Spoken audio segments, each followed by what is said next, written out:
Welcome to Midwest Paranormal Presents Paranormal Soup. I'm your host, Jason Bland, and tonight we're going to talk about vampires, real-life vampires. We have the author on, Douglas Robinson, who has written the Silent series here. I'll show you a little picture of his book. This is one of his volumes, Rites of Passage, Douglas Robinson, a Silently series novel. He's written a number of books on the supernatural and that, but he's studied real-life vampires. We're going to talk to him about a night, well, he has discovered that. It's my first time really talking to him. I had him on for just a minute, sound check, so I'm interested to hear. I've always been a huge fan, like Interview with the Vampires, one of my all-time favorite novels. I love anything to do with vampires. It's just interesting to me. My wife actually has an interest in some of this too, so I'll have an article at the end of the World Wide Web Weird for that. All right, guys, we'll be with you in just one sec.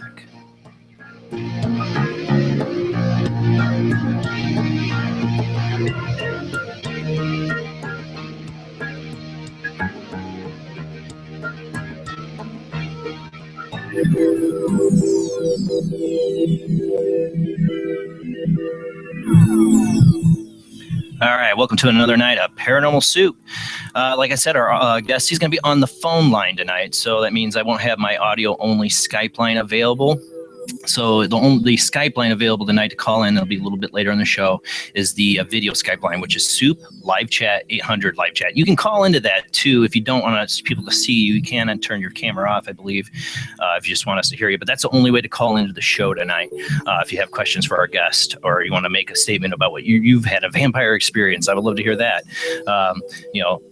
Do they exist even? Most people would be like, yeah, it's fictional. I don't know. But we'll see. We'll get to our guest. Like I said, I got to call him at the end of the World Wide Web Weird. I always love trying to handle that. All right. And then panel, I got Jamie D with us, of course. How you doing tonight, Jamie? I'm doing good. And then we got Jeffrey Chan on the as video engineer tonight for the World Wide Web Weird. We got Rob in the panel. How you doing tonight, Rob? Good, pretty good.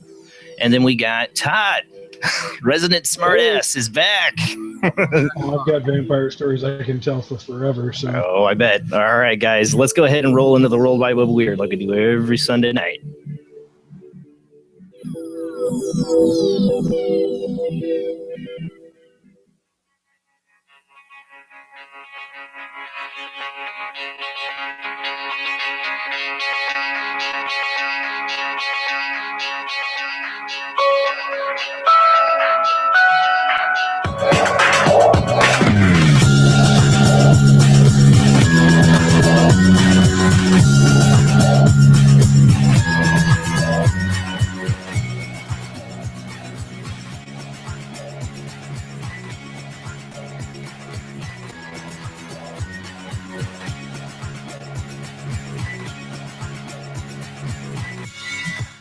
All right. Tonight on the World Wide Web of Weird, we're going to start out with 3 different articles about strange animal occurrences, just stuff weird. I didn't have a lot for the World Wide Web of Weird, but I've seen these 3 different articles or videos popped up of some weird Mother Nature, or just Mother Nature in its splendid beauty, but it would freak you out if it happened. Well, it happened to this lady. She was just driving down the road. Driver films wolves in breathtaking roadside spirit. This is by an article by Ron Dicker from the Huffington Post. She took the scenic route. Rhonda Miller was driving Friday in Edizo, Canada's Northwest Territories, when she came upon the magnificent roadside spectacle of 2 wolves running flat out. I mean, these are some big wolves.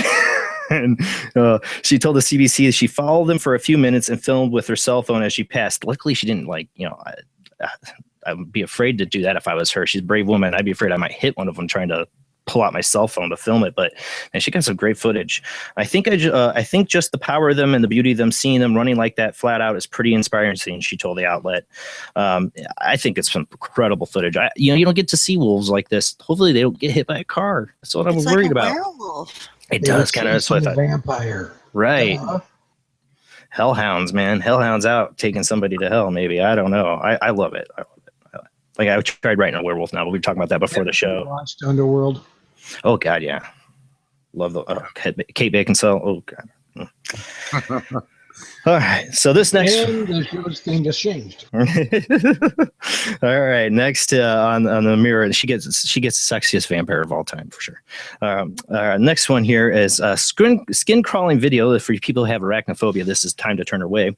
Skin crawling video shows enormous huntsman spider lurking in the dark corner as 100 newborn babies hatch from egg. This was also viral at the same time, so don't ask me. I just put it in the World Wide Web of Weird.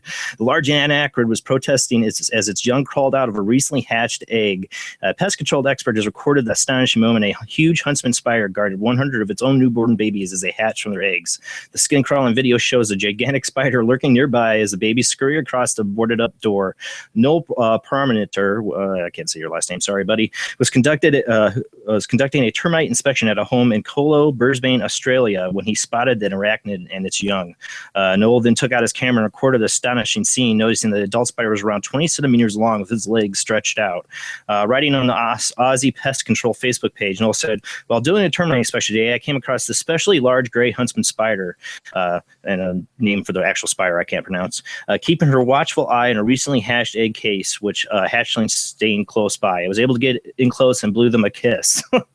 If the spider makes you squeamish, don't press play. You have been warned. That's what they say before the video. Well, sorry, I didn't warn you. Hey, I get to terrorize myself while having articles about snakes. Now I can terrorize other people with spiders. All right. Last up on the World Wide Web of wilderness here. We got elephant rampages here in India. This is on coast to coast. Ornery elephant charges biker. Residents of a village in India were shaken with an angry elephant stormed down through the streets at thirst-induced rage. However, no one may have been more surprised that the individual who happened to be riding his motorcycle down the road as the monstrous beast rampaged towards him, and more like a scooter.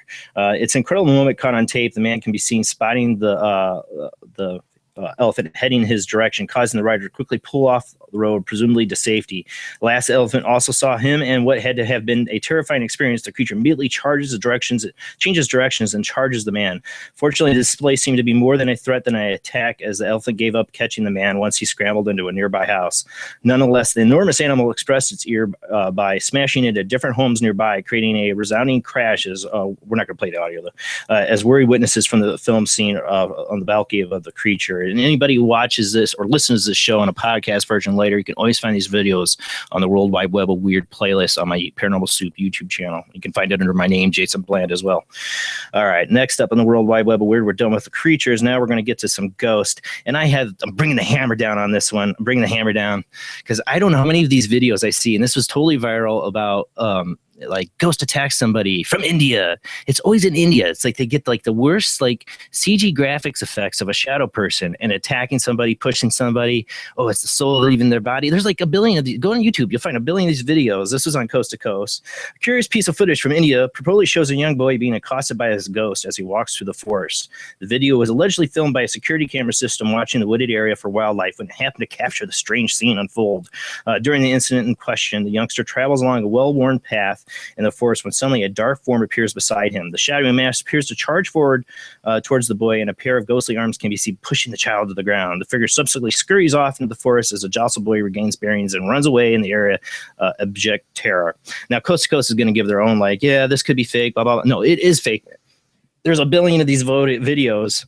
I could call out some of the YouTube channels that have 99% of their videos are this stuff. It's and all. Why aren't they ever anything different? Like you'd think they'd It's the same they'd thing see every enough of other people's stuff to get the idea eventually Or to maybe India has expand from it. Or India has a real bad shadow person problem, a real bad one, and he's a jerk. He's a jerk. He pushes people down all the time. All the time. I saw the one where he pushed the little granny down on the street, and it was in India.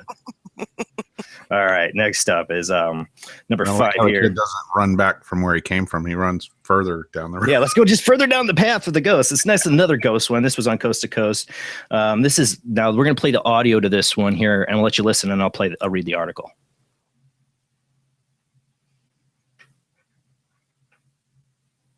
It says you're muted, Jeff.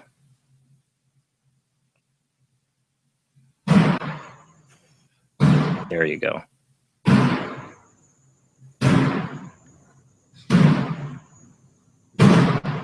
These are 2 guards. They're on patrol. They're like, lights are blinking. This is making noise in the background, this fire door thing.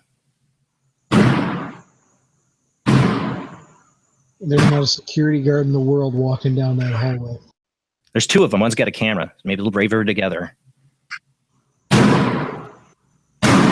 Well, they got to investigate, right? That's their job. Yeah. That's the job. Hope they pay Not them for well. less than $10 an hour. Yeah, really. The lights go out on the day to pee themselves just a little bit. And then they go up to it and it stops. And they'll open it up and you'll see there's nothing inside. I thought this was pretty. I don't know. I'd like more background. What we got here from Coast to Coast is an unsettling piece of footage reportedly captured by security guards at a building in Brazil could turn local officials into impromptu ghost hunters. The eerie video appeared online earlier this week and was billed as a paranormal activity taking place at a Brazilian morgue. Oh, it's a morgue. Worthy of a horror film, the footage shows the guards' perspective as they watch the metal door by fire extinguisher case slamming violently over and over again as the light above flickers in a haunting fashion. When they eventually reach the weird scene, they are plunged into darkness and presumably quite terrified as the video ends. Like I said, I thought they probably peed themselves a little. While the footage is considerably disconcerting, what makes the Soap video stand out among the rest maybe the story that has unfolded since it became sort of a viral sensation on Monday. Despite the initial posting claiming that the incident took place at a morgue, it was somehow determined that it actually happened at a children's care center in the city of Acarera, I guess that's how you say it.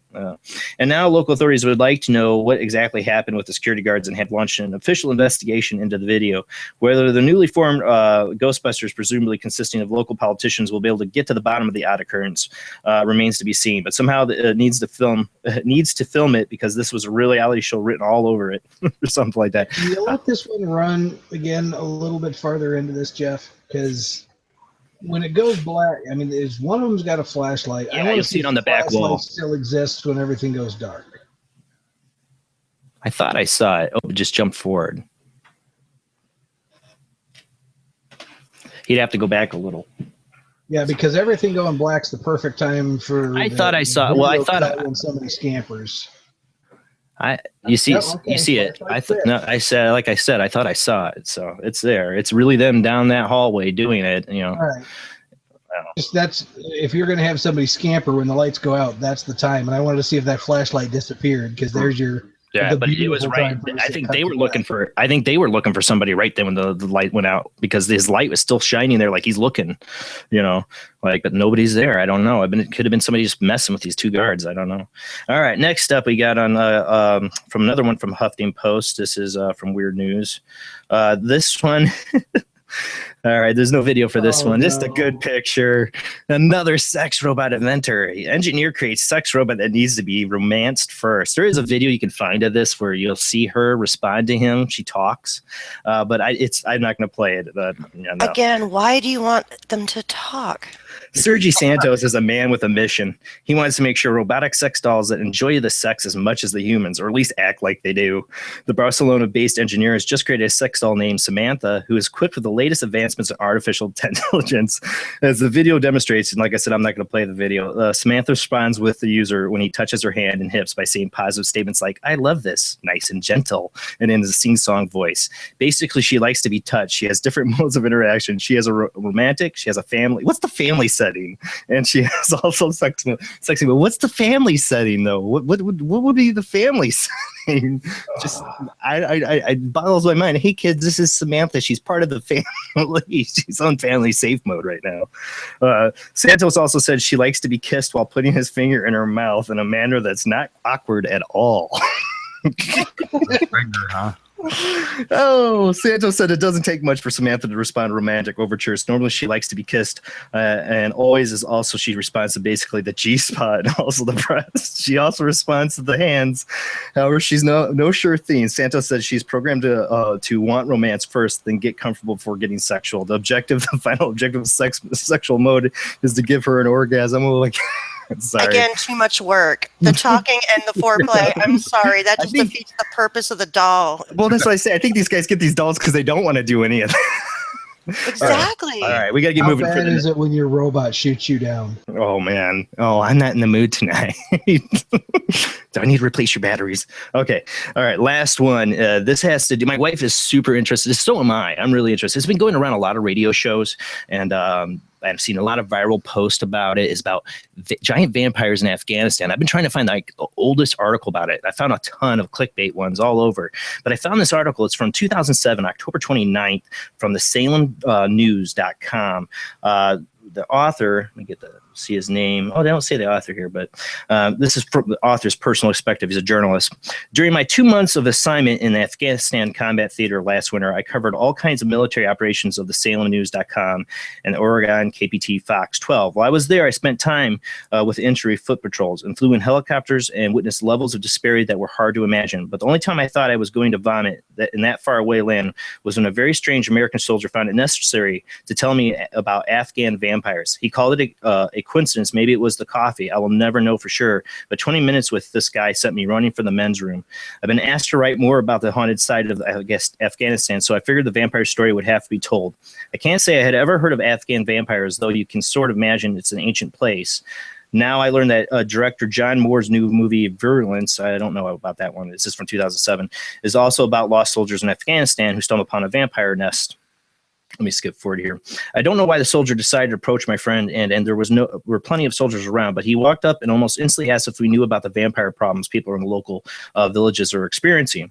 My friend Rick was a major who spent most of his time at Camp Phoenix at Kabul, and on the other hand had moved around the country to several places, but I only spent part of the day at Beargram, I think that's what it says. Neither of us heard anything about Afghan vampires. The soldier said it was a common lore in the area and that the vampires struck horror in the hearts of the people around certain parts of Afghanistan, more than Tibet or the Taliban. Sorry, they are really terrified of them. He said it scares people half to death if they just think one is around. They come out at night. Sometimes people come up missing, especially kids, and they pull the animals inside when the vampires are out.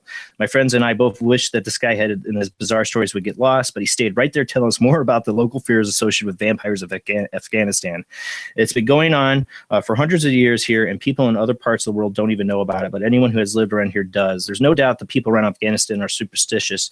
Thus, it's such a common occurrence here, and graves are no less prevalent in the place. Just see the signs of it everywhere. The soldier even said our military forces have been aware of this strange phenomenon in certain parts of the country. Guys are scared. You're damn right. They know there isn't a thing anyone can do about it. One of them decides to come after you. Just stick with other people and hope you for the best. Another soldier made this statement: Afghan vampires live in the deep desert, making sense. Just secession-wise, I don't know what he's saying here. Look like a normal person, but it's quite a bit taller, not bigger, taller, and most of them are women. And this is what's been going on. This goes on further. You can find this article, like I said, at SalemNews. It's from 2007. It's like the earliest article I find on it, but it's interesting. Anybody has any information on soldiers and their stories in Afghanistan, Iraq, and these like giant vampire-like creatures that I've heard this has been going around a lot viral. So I'm going to find out more. I don't know if our guest will have anything to do about that. I don't think his vampires are from Afghanistan, but let's get him on the phone line and get the show rolling with him. You know, that's it for the World Wide Web. Go ahead. I'm going to call him. My girlfriend's really into crochet, and she's never said a thing about vampiric Afghans. So, all right. And then I pulled that article up and screwed up my phone number list. Oh, I know what I got to do. Some of them try to melt people. But... All right. Why did it? Oh, everything went to unknown. Uh-oh. Oh, my phone list did. Let me see. This should be technical problems again. Yeah, shh. Don't jinx To me. join the conference, please enter the PIN and press pound. Oh, this is a conference number. Let me try. We're all hearing you dialing, so don't poke in his number if it's private. Let me try that.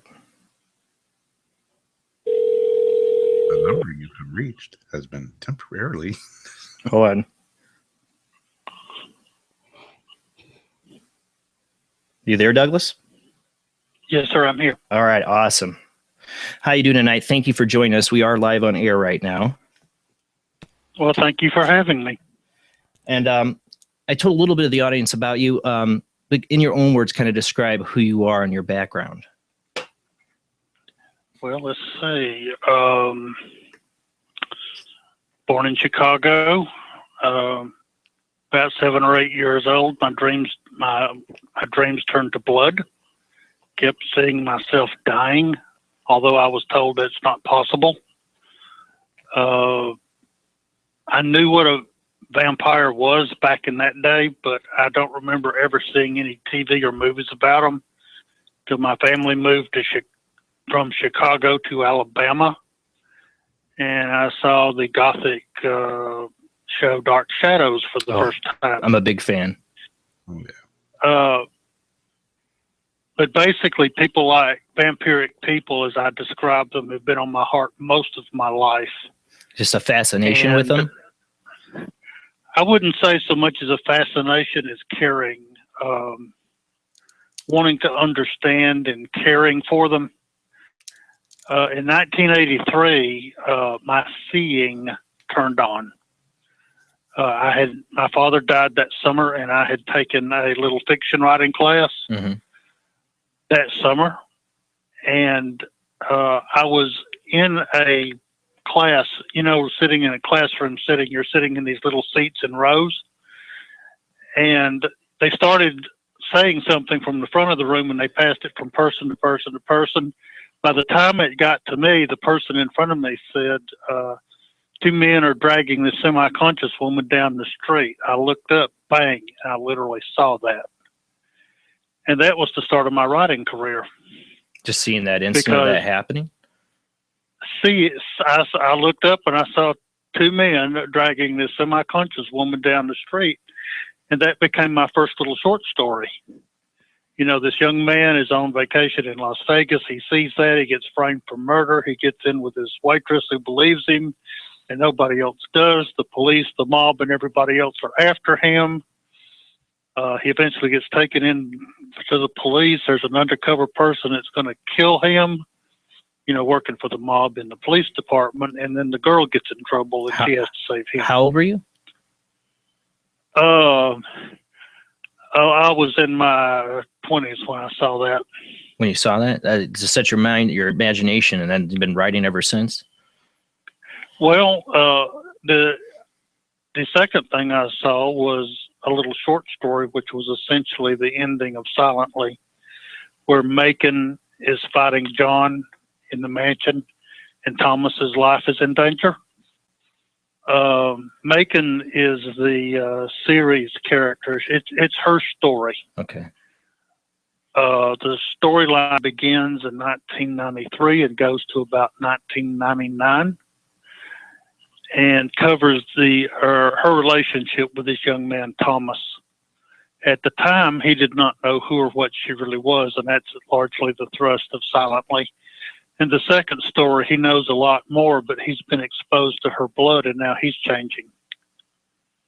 So two stories out of the storyline are out, but after I finished the little fiction writing class within 2 months, I saw the equivalent of what will ultimately be a 16-novel length storyline.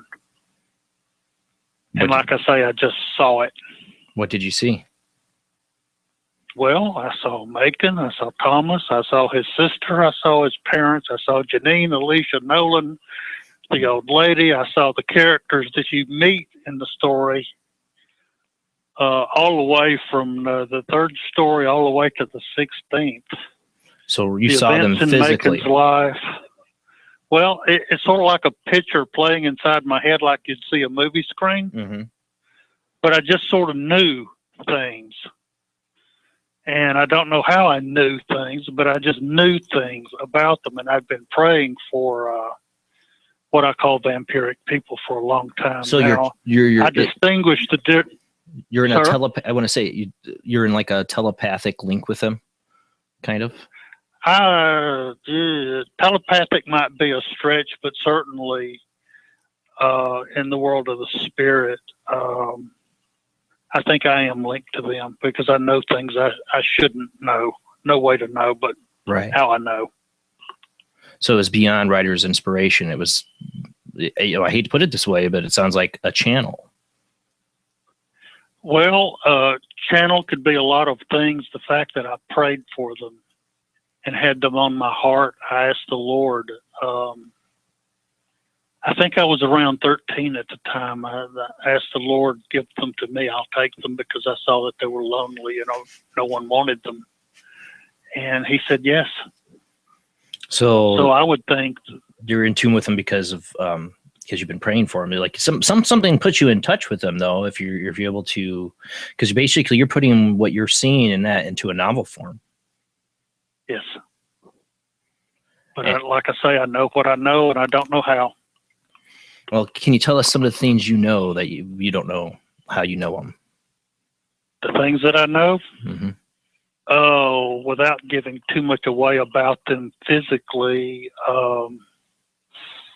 that kind of detail I can't just give out over the radio necessarily, because I don't want people to hunt them. And any characteristics that I would give out about, like how strong they are, or how many they are, where they live, how they survive, I don't want to be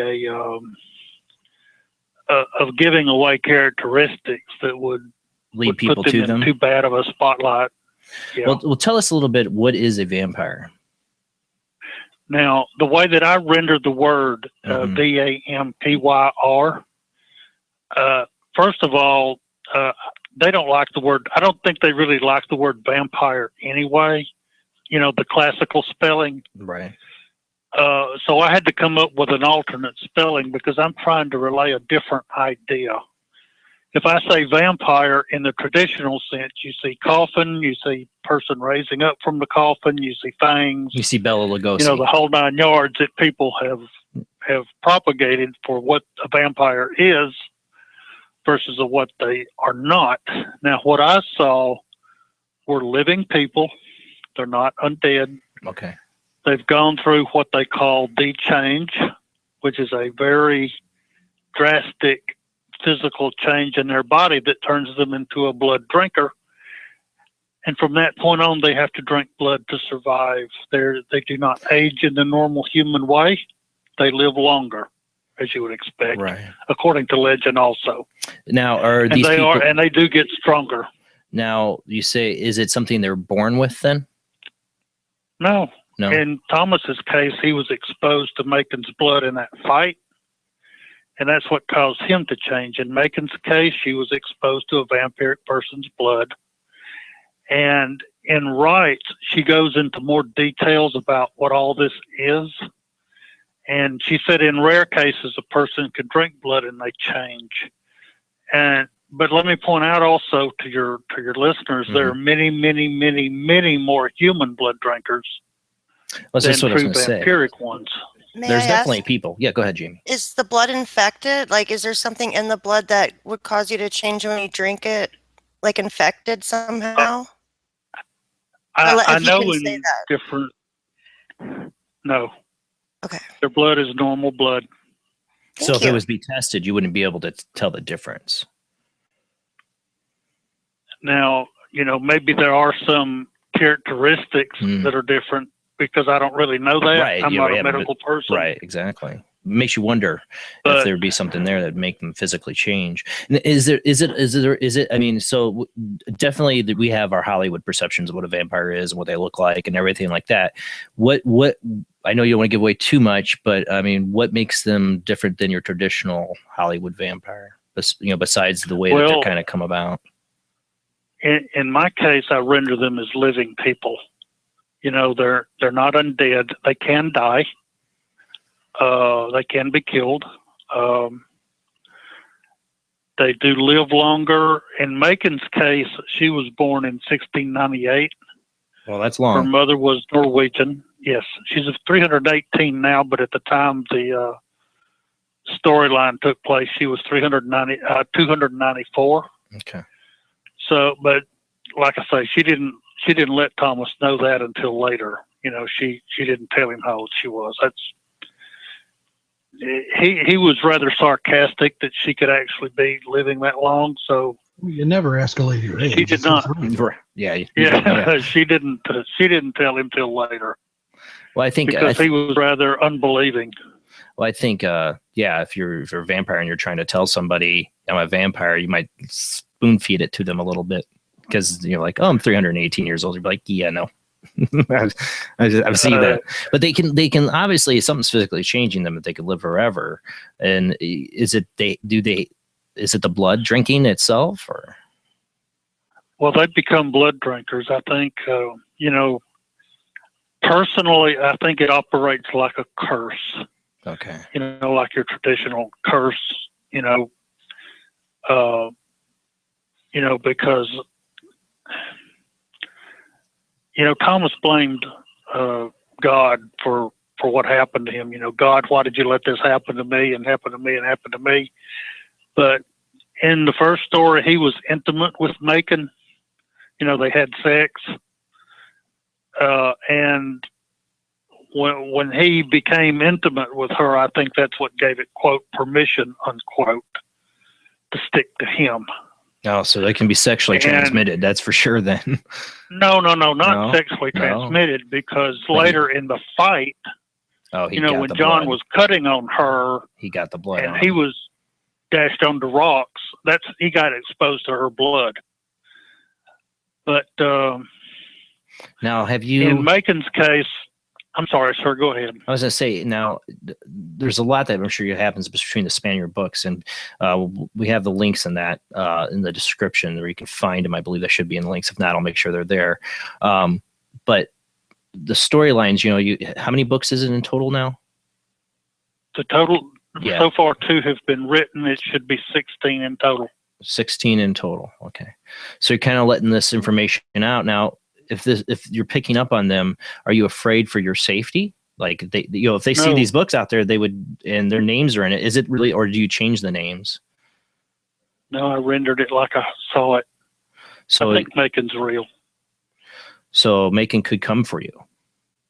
Oh, cool. Well, that's what I'm saying. I mean, if that's, if she's, you're putting this, if you're channeling this information, or how, I don't know how to term it, but if you're getting this information and she could be possibly real, then it's possible she could search you out. Yep. Sure could. I hope so. Would love to meet her in person. But you wouldn't want to become a vampire. I doubt that I would. No, because I mean, obviously, like you said, you pray for them as a Christian. You believe they're damned to hell. No, they can't be. I mean, if you don't accept Jesus, as Lord, you're going to hell, whether you're vampiric or not. The way I see it. Mm-hmm. But yes, Macon herself did become a Christian in the sacrifices story. So she could save her soul. Receive Jesus as Lord, yes. And then never drink blood again. No, she had to drink blood again. That's the whole problem. That's the physical change in her. Yeah. You think? Yeah. The physical change in her body would not let her stop drinking blood. She was saved. She received Jesus as Lord, but she had to continue to drink blood to survive, and that is the problem, because people are under either the assumption like, quote, vampire, unquote, is a damned creature unable to find forgiveness or redemption. That's not true. And the other half of that is that, once saved, they don't have to drink blood anymore, but that's not true either. Because Macon is a Christian even today, and she's still a blood drinker even today. If she doesn't drink blood, she will die? Yes, it will kill her.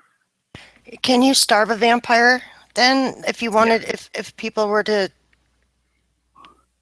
try to kill a vampire?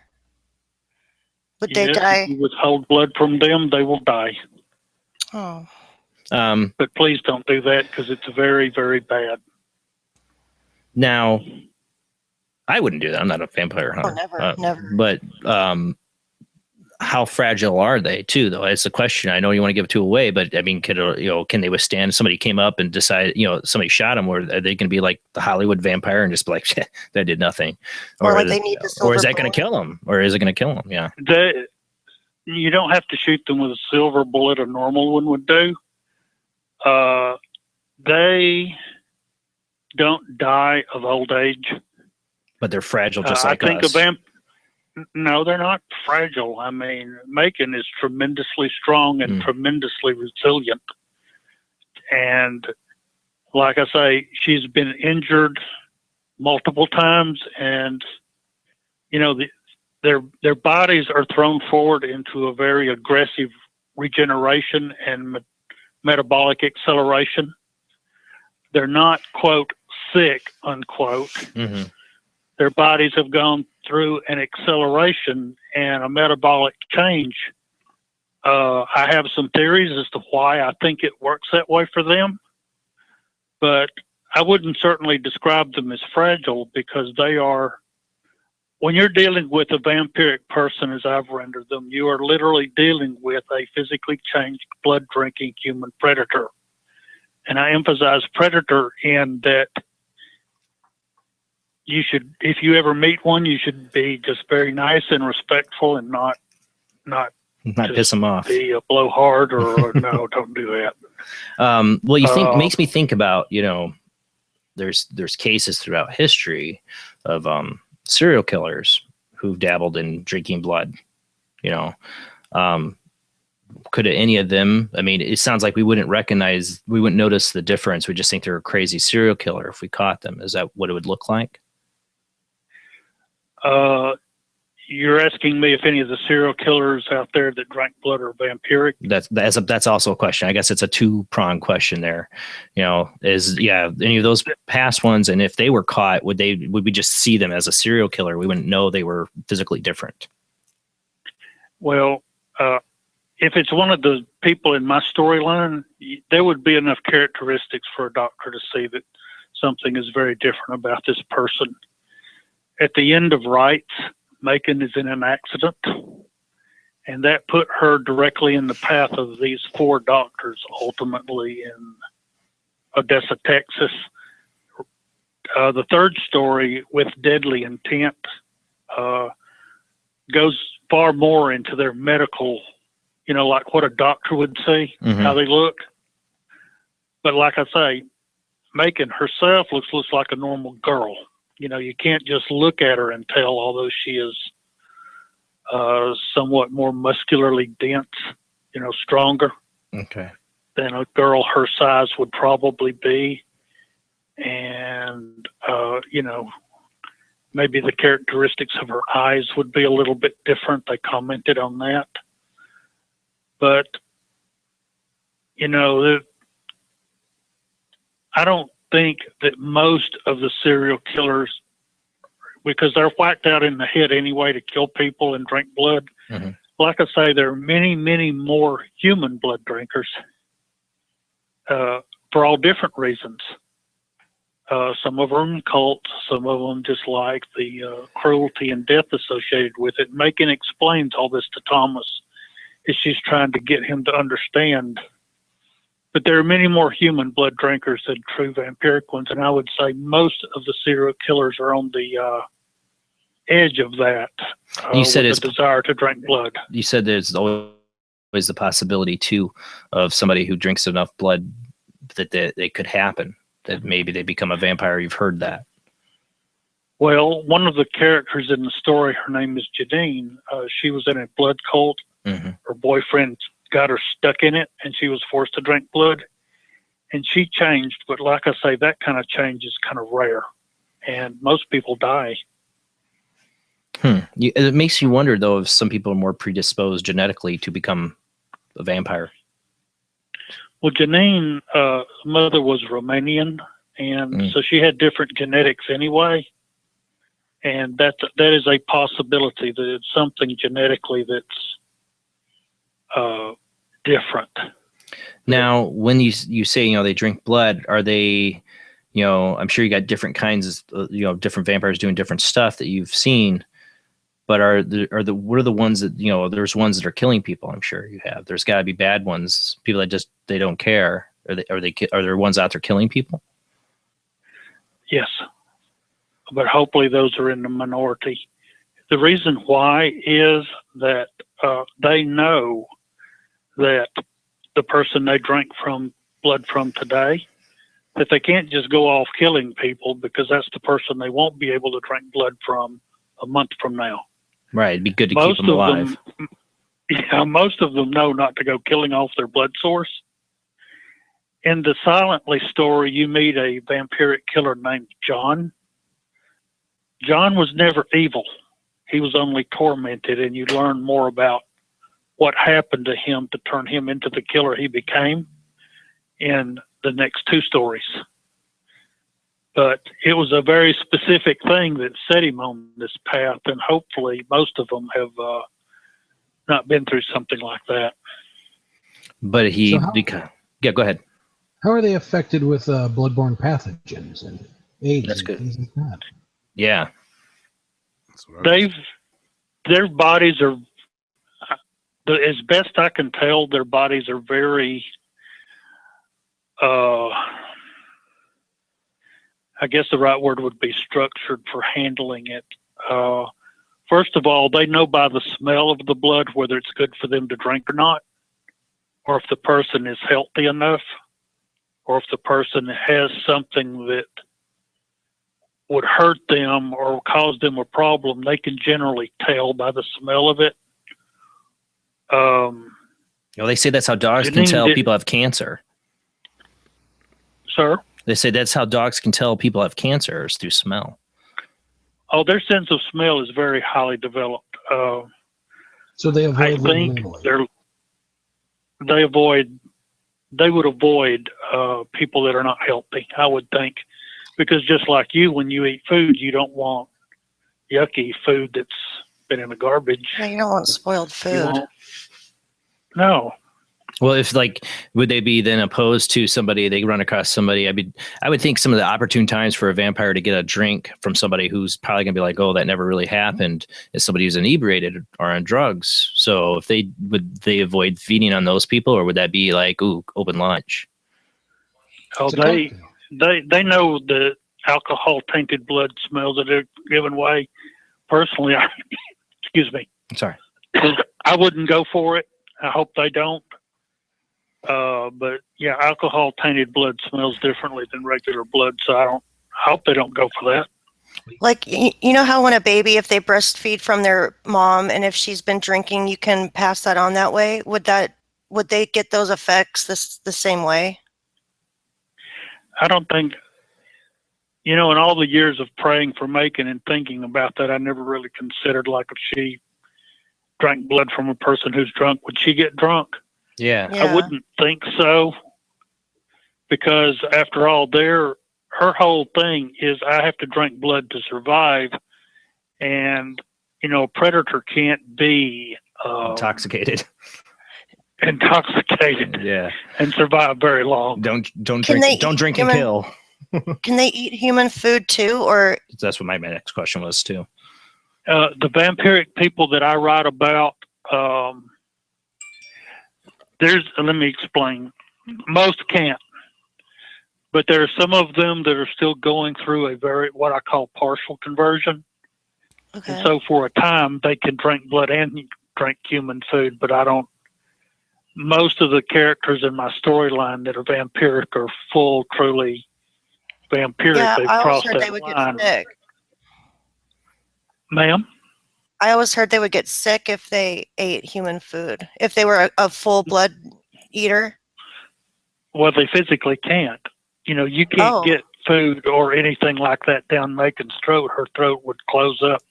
Oh. The doctors tried to feed her, and eventually Benjamin, her internist doctor, did finally force a tube down her throat. So what's in the place of their stomach is not human, not normal.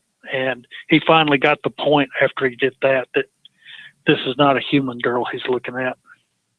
Oh yeah, definitely. Something wrong with that. So you say, so are there different kinds of vampires too? Well, the vampiric people in my story are, they're, other than some of them being good versus bad versus just people trying to survive. Is that how you mean? Well, no, I mean, are there different kinds of vampires? Different species. Yeah, different species would be a way to put it. So that's what I wonder. I think of them generally as, largely a group of people that are basically, the way I see them is they're basically stuck in immortality. Have to drink blood to live. They do die. Well, the reason I asked that too is because at the beginning of the show, I had my World Wide Web of Weird segment, and I read the last article I read about something my wife's really interested in is these reports of soldiers coming back from Afghanistan and Iraq of these tall people who the Afghan, that article I wrote was in Afghan, these tall people who they call vampires that, kill their animals or take their children, and they say they're usually women and they're tall, and there's stories of soldiers running across them, and there's just these kind of Reddit stories, I call them viral stories, who knows, clickbait or whatever, but this seems to be a ton of them. I traced it back to 2007 to an original article a reporter made going to Afghanistan and talking to soldiers. He didn't believe any of it, but he reported on it, what they were talking about. And so that's why I wondered, could there be an ancient form of these vampires getting awoke in these, places that are ancient, like Afghanistan and Iraq, beginning of civilization? The way that I understand this, and my understanding of how they got this way, I put out a frequently asked questions, and I go into how they came to be. That's a good question. Largely according to Scripture, the way that I understand it. In Genesis chapter 1, you hear God, the word God in that, excuse me, the word God in Genesis chapter 1 is Elohim. It's plural, meaning gods. In this case, God the Father, Jesus, who is the Son, he is called the Word at that time, and the Holy Ghost. Mm-hmm. In Genesis chapter 2, you have a new name added with God. It is called the Lord God, spelled capital L, capital O, capital R, capital D. That's the word Yahweh, or as we say in English, Jehovah. The aspect of Jehovah is the part of God that controls the system of seed time and harvest. Because from Genesis chapter 2 on, whenever you see the aspect of Jehovah rendered as Lord in capital letters or God in capital letters, generally people get whatever they sow for. When the aspect of God is there, mercy is available, but when you just have Lord, capital Lord, then they get what they get. It's like two different faces of God. I wouldn't, no, I'm not saying God the Father. Okay. This is an aspect of himself he released into creation. Gotcha. Okay. To control the cycles of life in the earth. Like an alter ego? Cycles of life. I wouldn't say an alter ego. I'd say more like a generator. You go out and stick your key in your car and turn it, and the battery turns on and the generator starts the engine. I think of it kind of like a generator that perpetuates life in the earth. And I know that's a very strange way of thinking of Lord or Jehovah or Yahweh in the Old Testament, but at least that way it makes more sense to me.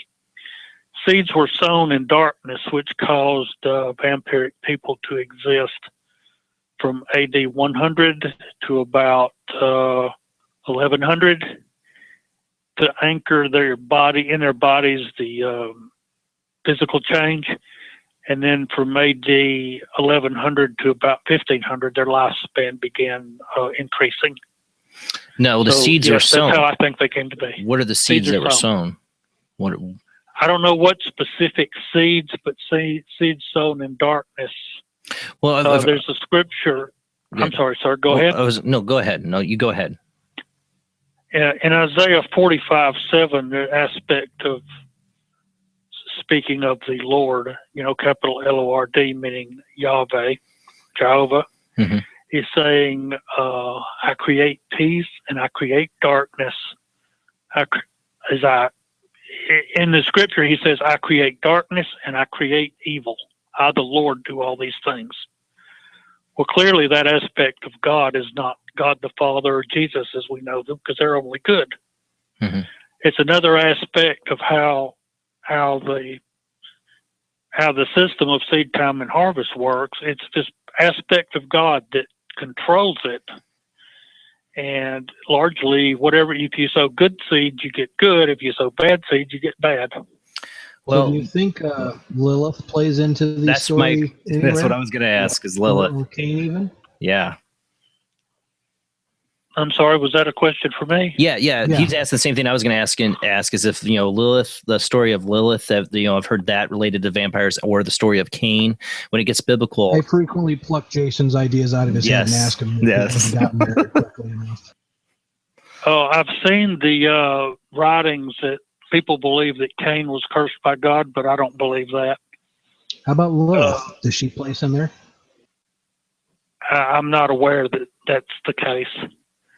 I think as I'm reading the New Testament, Jesus came across this demoniac man in the Gadarenes.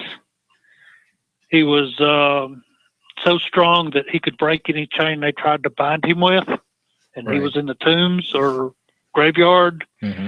and he was cutting himself with stones. Yeah. The way I see it, he was cutting himself with stones to get blood, and his was the handiest. I think he was a blood drinker, but that's just my opinion. I never thought about that. Most people look at that story in the Bible as a case of Jesus trying to say somebody who's possessed by a demon. Certainly, he had demonic spirits in him. Certainly, but well, that's like I said, I've read a lot of different vampire fiction, and I know Anne Rice took that path with her stories. It was a demon in the blood. As you think it's something related to that realm of demons. the scripture that the Lord gave me is in Joel 2, verse 2. Mm-hmm. A day of darkness, a gloominess, clouds, and thick darkness. The way that I understand it is that Macon, for instance, is on the darkness pathway, which generally involves the occult. Her father had occultic runes around his neck, and he operated in fear his whole life. And Macon was only a 13-year-old girl when she was attacked. So the fact that he was tied to the occult gave it, quote, permission, unquote, to attach to her. And so she was attacked and exposed to this vampiric person's blood. And, her body started going through the change. She was kicked out of her family. All sorts of bad things happened. And the beast tried to kill her again. I that's know in Macon's story. I know Malachi Martin, which was an exorcist that, became very famous. He's dead now. I remember in our Bell episode, he mentioned about demons and vampires, that they were related. That was in a way a demonic possession. So yes. That's something I always wondered. It's something. It's definitely something supernatural. To live that many years and to have to drink blood. And to be physically stronger, this is just out of the realms of what we know in science can happen. So it is something, a spiritual dilemma, I guess you could say, for these people that are living this way. A demon can manifest those characteristics, yes. But I don't think that's all of it. That's not all of it. Okay. Well, I was going to, you wonder how far you talk, you get biblical, do you talk about the Great Flood, where God had to wipe out most of humanity? Was that? I say the Lord did that. The Lord. Okay, yeah, God. You differentiate because you say it's the Lord did that. Okay, like his minister in a way to the earth, something like that. More like his generator. Anyway, but like your car has an alternator in it. Well, if it saw like a bunch of vampires roaming the earth, it would probably flood it, right? Is that possible? Something was going on with things like that, or even Sodom and Gomorrah, or because you think if it can be spread by blood, it could. If you had the wrong kind of vampires, it could get spread pretty quickly. Well, certainly there were all sorts of things going on before the flood, because humanity was only wicked. And I'm sure there were blood drinkers before the flood, because it was my personal belief that those sort of things started in Babylon. Although I'm not the historical expert here, that's just my opinion. But in general, I believe that the blood drinkers that we have today began basically 2000 BC, because the devil has always been keen on getting people to sin. Mm-hmm. And drinking blood is a sin. You think it has something to do specifically more with Christ, Jesus Christ coming into this world at that time that started it? Well, the scriptures in the Old Testament says the soul that eateth blood should be cut off from the people. That was a sin in the Old Testament. So, at any time, drinking blood, according to scripture, is a sin. And that's why most Christians are extremely nervous or hesitant or wary, especially on this subject, because, I talk about blood drinkers. I say that they should have the right for forgiveness and find grace. And, the church just wants to shoot me for that, largely. Oh, well, go ahead. Oh, is it only human blood that's viable, or other sources? They can drink animal blood for a while, but invariably they go back to human blood. Is it just like a Because deficiency? it's qualitatively different. Mm-hmm. Well, it makes you wonder, there's, it's blamed on aliens, but there's the cattle mutilations and stuff that people talk about, and other kinds of animal mutilations, like, chickens and stuff. I've read and seen and heard that stuff for years. And I know Nick Redfern I've had on the show in his book, Chupacabra, Road Trip, I think, it's the name of the book. He talks a bit about the whole vampire thing, and that there are these cults down in South America that do rituals that drink on blood. You would get blamed on the chupacabra, but you'd find out it was more human, like it was humans doing it, actually, like shaving the necks of the chickens and stuff, whatever, so they wouldn't get the goats, so they wouldn't get their hair in their mouth, so they could drink the blood from it. And he called it, cults or blood cults. Yes, there's a blood cult in rights, and Janine got stuck in it. How common do you think that is? I mean, is it in the world, these kind of cults? Very. Like I say, the devil is out there to screw up humanity any way he can.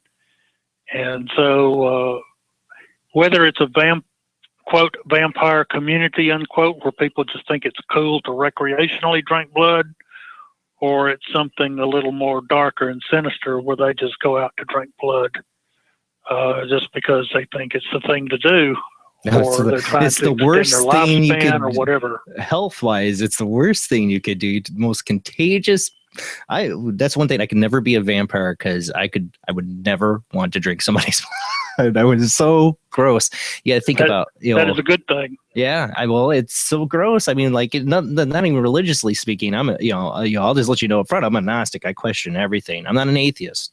I've seen a lot of weird stuff in my time to believe there's something more than what we know.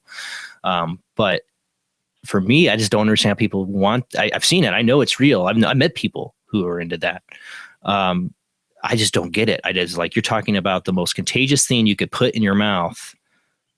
Oh, I think the devil makes an occultic glamour around it. No, for sure. Because normally when you see, quote, vampire, unquote, in movies, they're always young, sexy, attractive, sparkly, powerful, rich.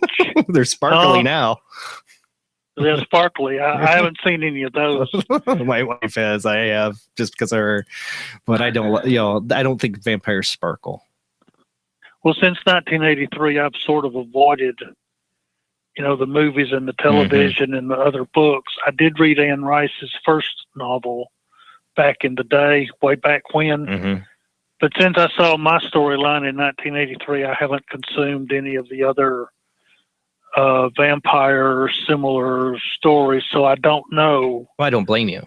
You want to corrupt what I hate to go to this again, but you're kind of channeling. You feel like it's coming from another source. You don't want to corrupt it with anything else. True. I've made sure that I don't see these things, so I don't have another writer or another person's thoughts in mind until my storyline's done. Now, what was it like when this you told us kind of how it first happened, but when did you start to question, like, is this my imagination or is this something else, that you just making you write? When was that point for you? Well, my heart, like I say, even from a teenager on up, I've had these people on my heart. I've prayed for them. And I guess through all the years of thinking about them, praying for them, asking the Lord if I could have them. Now, what that means literally, I feel responsible for them. I feel like, just like you would see someone that's down and out on the street and hungry, Mhm. that you'd want to help them. And I think that compassionate response somewhere inside of me had to come from God, because, the other part of this is that I'm not affected by blood drinking. So something in me is not quite right, because normally if you see a person drink blood, that totally screws up a human being. So I'm not altogether normal, I don't think. I mean, you don't. Were you always that way? I'm sorry, Jason. No, go ahead. Were Must you have like been. that? So you have no early Okay, From childhood on. interesting. Now you. Let me get this right, because I want to make sure I understand this. You don't have an urge to drink blood. No. No. But But if I sit but you have and a I watch fascination. someone do it, Yeah. but like if I'm sitting in a room and I watch someone do it, it doesn't affect me either. Does it gross you Whereas a out? normal person, I normal couldn't sit and human watch. person that sees, Mhm. you will have a reaction to it at some Oh, point. yeah. Somebody's like, hey, I'm just going to pull out my bottle of blood and start drinking here. Yeah, I'm going to have quite a reaction to that, which is going to be like that gross face, like, don't do that. Remind me to tell you a convention story. Oh, boy. Okay. But, you wonder, I've gotten into writing fiction and stuff. I've never released my stuff, and you have a lot of dead novels on the shelf. So it does feel like when I'm writing it, it's like channeling, but I never finished. It's like I lose it somewhere. You're pumping out these novels, you're writing them. You're compelled. Is that what it is? You're compelled to tell this story. Well, it's persistent, I guess, among everything else. Do you dream about it?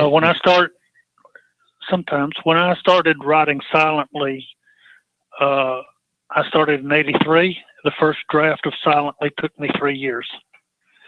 I entered it in a little competition, and I won something, and then I had editorial help, and I needed editorial help with it. And so with the editorial help, it took me 3 more years to get to a second draft.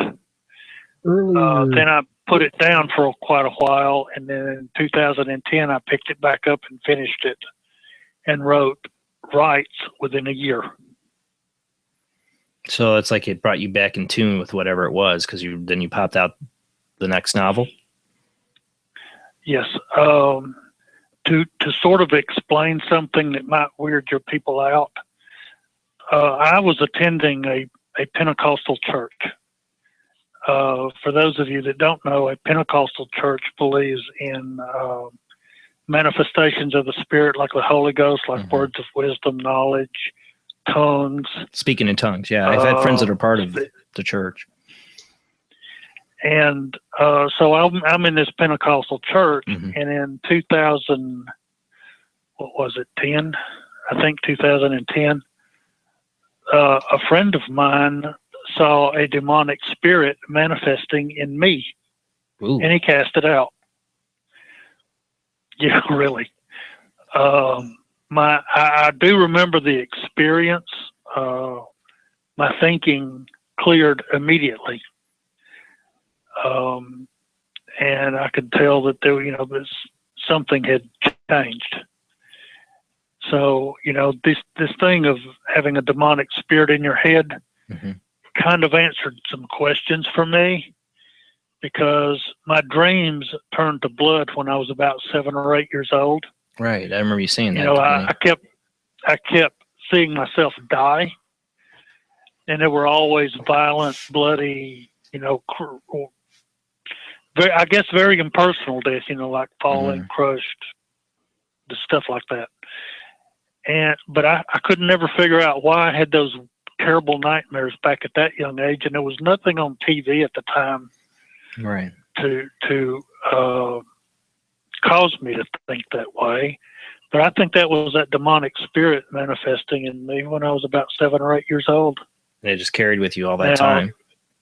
The question is, where does a 7 or 8 year old kid in that day get a demonic spirit? I think it was in me almost from birth. So it's like, could it be generational demonic? No, I think it was preyed in me by some occultic people after I was born. Ooh. Not without your parents' knowledge. Well, I don't know. We're getting a I little think deep that was there. part of the problem. No. See, because I was adopted when I was 13 months old, and nothing is known of my prior life prior to Right. 13 months. Well, they they do say that there's you don't know who your real parents are. They say that like I get back to Malachi Martin. There's generational demonic infestation with people, that it's carried from one family member to the next. It's possible you could have carried that from your biological parents. I'd say my biological father in this case. That there you go. We've read a ton about it. I've had guests on that have talked about it, and you wonder. My imagination goes wild with this stuff. That's probably why I wanted to be a writer. That's my imagination goes too wild to like finish the story. But you wonder if whatever that demonic presence was, the stories you have in your head that you don't know where they come from, if it left those in you. Well, the interesting part of this is that my friend cast a demonic spirit out, and my thinking cleared, but my ability to see did not. In fact, I started seeing with even more vivid detail. The problem with the demonic spirit is that, after I finished Silently, I wanted to start writing Rights, the second one. Mm-hmm. And I kept having the thought in my head, a story to chill the blood on a hot summer day. And that was inspired. Well, I hate that because that's not what Rights is about. I like it. That sounds good. Well, really, but that's not what Rights is about. And I always had to keep fighting it, and, eventually when I got the demonic spirit out of my head, I went through and re-rendered Silently and wrote Rights, and it just flowed out. And actually the Holy Ghost helped me write the second one because he's just brilliant, actually. Hold on one second. We're talking to Douglas Robinson right now for anybody that's joining. We're talking about his Silently book series and his, like I said, it's hard to say, his deep insights to maybe real life vampires. I have somebody getting a call. Yeah, it's me, and that's what I'm getting to right now. Whoever's trying to call on my Skype line, audio Skype line, that's down tonight because I have the guest on my phone line. So if you want to call into the show, I am going to open up the Skype lines, but it is Soup Live Chat 800 Live Chat. That's who you call. That'll be Jeffrey. He's the engineer. He'll bring you onto the show. You can have video or no video, but Soup Live Chat 800 Live Chat, and Jamie or Jeff or somebody will type it into the chat room. But that's what you got to call, not the Skype line. I know I had it up on the poster, and that's a generic poster I always use. Always has both Skype lines, but the audio Skype line is down.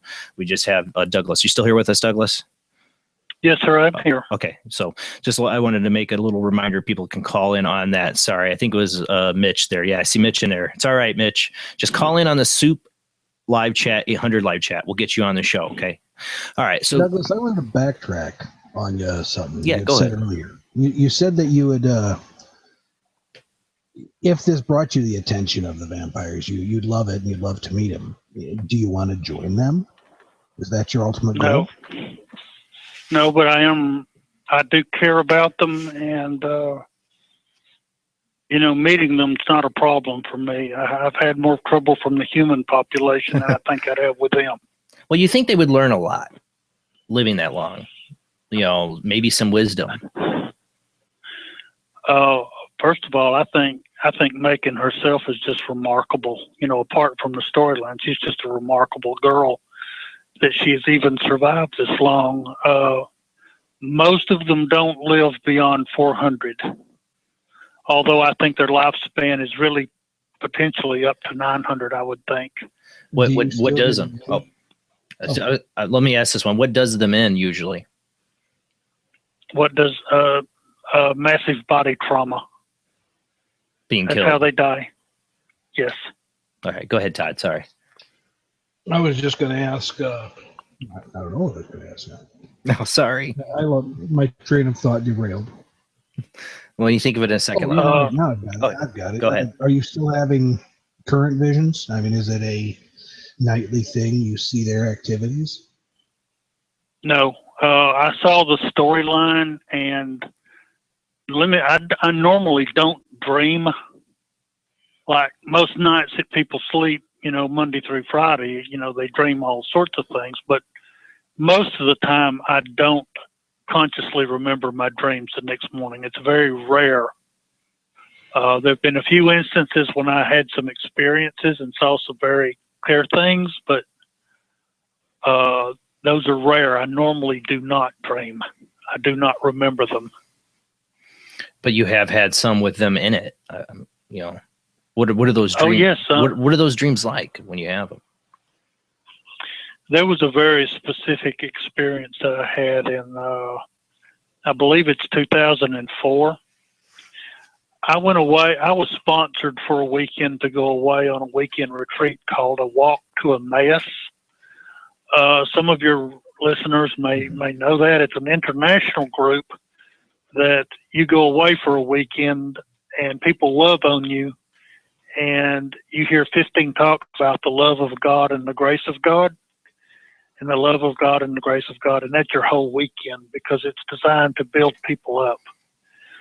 Well, I went away on this weekend, and the third night I had a very vivid vision, I would call it. I can give you the details of that, but largely I saw a deep chasm cut in the earth. Vampyric people were down in the bottom of it, and they were pulled along with what originally sounded like water, but it was really a river of blood. A young woman down in that chasm looked up at me, and I recognized her face. And then I took off and tried to find something to pull them out and couldn't find anything. So I took a running jump off the edge and jumped down into the chasm with them. And I woke up as I was falling down into the chasm. That sounds pretty ominous. It sounds like a subconscious way is trying to tell you that you maybe a warning to you that you're kind of going down with the darkness with them if you delve into it too deep. It brought me peace. It answered questions I was trying to get answered, and it told me I'm going after them, whatever it takes. Jason, when you have a moment, Sarah in chat has a question. Oh, I missed it. She says, let me see here. We got Sarah A in chat room. Jamie, can you ask about the legend of the aliens in Vermont forests that were said to be living among the locals there in the old days? According to the H.P. Lovecraft stories, the whispers are in the dark. I don't know if that was vampire related or not. I don't know that H.P. Lovecraft one. I'm not a huge H.P. Lovecraft guy. That's something I don't know about. Yeah. I'm sorry. Nope, me neither. Sorry, Sarah. Have to limit our aliens to blood drinking aliens. Well, you know, aliens, demons. You wonder there's something extraordinary if vampires are real and they exist. That makes them some outside source. To make them that way. You look at it, I guess, as the devil.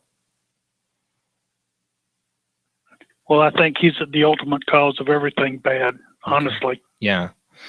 Now, is there, I look at it as if, these creatures exist or people exist, they're people, but they have this blood pathogen. I mean, it can affect people. I mean, if they bite somebody and drink from their blood, is that person now they bit infected? I don't know that many of them bite because Right. that's rather painful. Most of them use like a person would draw blood from a hospital or a knife or a razor blade or something different. Because there's certainly better ways to get blood than biting because that hurts. Yeah, we do have a caller on the line. Remember, Mitch in the chat room, this is what we're doing here. You'll see Zach getting on here. I think it's Zach, right? Usually. But you call in on the Soup live chat, 800 live chat. Zach's a pro at it. He's got it down here. How you doing tonight, Zach? I'm doing pretty good, Jason. Hey, Jamie. Hey, Rob. Hey, Todd. How y'all doing? Howdy. How's it going? Hi, Mr. Robinson. It's very nice to meet you, sir. How you doing? I'm doing well. Thank you for calling. All right. I do have a question, sir, about how many people become vampires. Does it tend to be overwhelmingly voluntary or involuntary? Involuntary. They're exposed to vampiric blood. either through a fight or an accident or something, and they live. Like in Macon's case, the vampiric person was raping her at 13, and the young man she was in love with got untied from the little, they tied him up, and he got loose, and he was stabbing this person and pulling her out from under him. So in Macon's case, she was exposed to this man's blood because, the young man she was in love with was stabbing the beast and trying to pull her out from under him. Was this like a beast-like creature? I have to ask that. Oh, she calls him the beast. He looked human, but Okay. except for his eyes. But she remembers him as a beast. That's why she called him that. Okay, Zach, you got another? But he question? looked human. Got another question, Zach? Yeah. Okay. So also, many people that would be considered vampires, do many of them work in professional fields where they're given access to blood? Like, do they work in the medical field or anything like that? Where it's I would say that there would probably be a higher percentage of them seeking, different careers in hospitals so that they could be sourced to phlebotomists and people who draw blood. That would certainly be a blood source for them. But remember, they have to drink from healthy donors, not every sick person that comes in the door. When Macon was in the little hospital in Odessa, they tried giving her blood transfusions, and that gave her problems. They eventually got the idea that she has to have fresh blood and she has to drink it. Oh, so it can't sit. It can't be in a freezer and then she can drink it. No, they can't have anticoagulants is a food additive she doesn't need. Mm-hmm. It causes different effects in her body, and they can't drink blood with anticoagulants. I was wondering if Not there were ever suffer for it. break-ins. I'm sorry. If there were ever what? Like break-ins at blood bank. That was a question I was thinking earlier. If blood banks ever had break-ins and things where people were breaking in to steal the blood. No, they can't drink blood with anticoagulants. Most of the blood in a blood bank has heparin and other things in it. Yeah. Oh, yeah. I never thought about that. That's Strangely, though, Jamie, the answer to your question is yes. It happens on It does happen. Large amount of cases. There are a number of blood banks that do get broken into quite often. I've read the articles. All right, Zach, do you have anything else you wanted to ask? Yeah, I just have two more questions. Yeah. Mr. Robinson, I don't know if you've ever read the Dark Tower series at all by Stephen King. I'm a huge fan. There's one story where there's a character. He's a Catholic priest. In order to save someone else's life, he's forced to drink. I guess it's a blood from. It's either a demon or a vampire. And after that, whenever he tries to enter like a religious site, pretty much, he gets injured. Like there's one scene where actually he tries to open up the doors to a church and it burns his hand. Many people that are considered vampires, are they prevented from going to any kind of religious site? No, at least Macon and Janine were not. Janine herself was a Catholic, raised in a Catholic high school, and she wore a crucifix. And it didn't affect Macon. It didn't affect Janine. You go back to like the Hollywood thing that they're going to burst into flames if they touch something religious like a cross. And the way that I'm trying to portrays them as living people. Now, I say they're not affected by things like a cross or anything like that. Now, certainly if the person has a demonic spirit in their head, that's a different matter. But if a person is just a physically changed vampiric blood drinker, I don't see how they would be affected by a religious artifact any more than, say, you would. Or would they be affected by an exorcism? Like I say, having had a demonic spirit cast out of me, the way you see exorcism in the movies is not how it's done. Mm-hmm. He prayed over me. I had to tell the demonic spirit to leave. Right.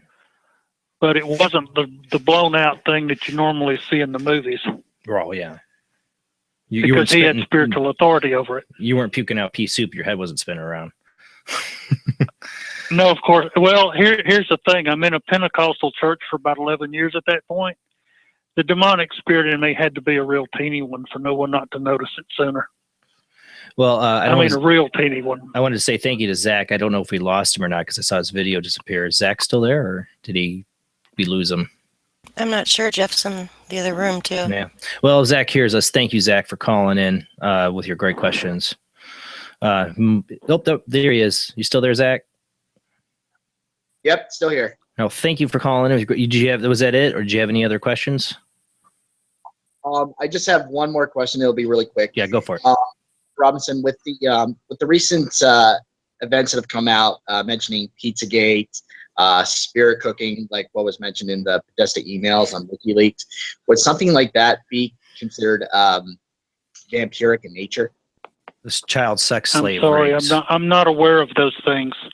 Yeah, I don't see the news much. Yeah, he's referring to the recent exposure to child sex rings. It's a good question. If there were vampires, they would probably use the more bad ones, but the ones that were looking for blood donors could use these sex slaves or slaves. People that are basically slaves in America. They're sold in the sex industry and in other countries quite a bit. Vampires could use it as a resource as people to get blood from. Well, in the right story, Macon makes a point.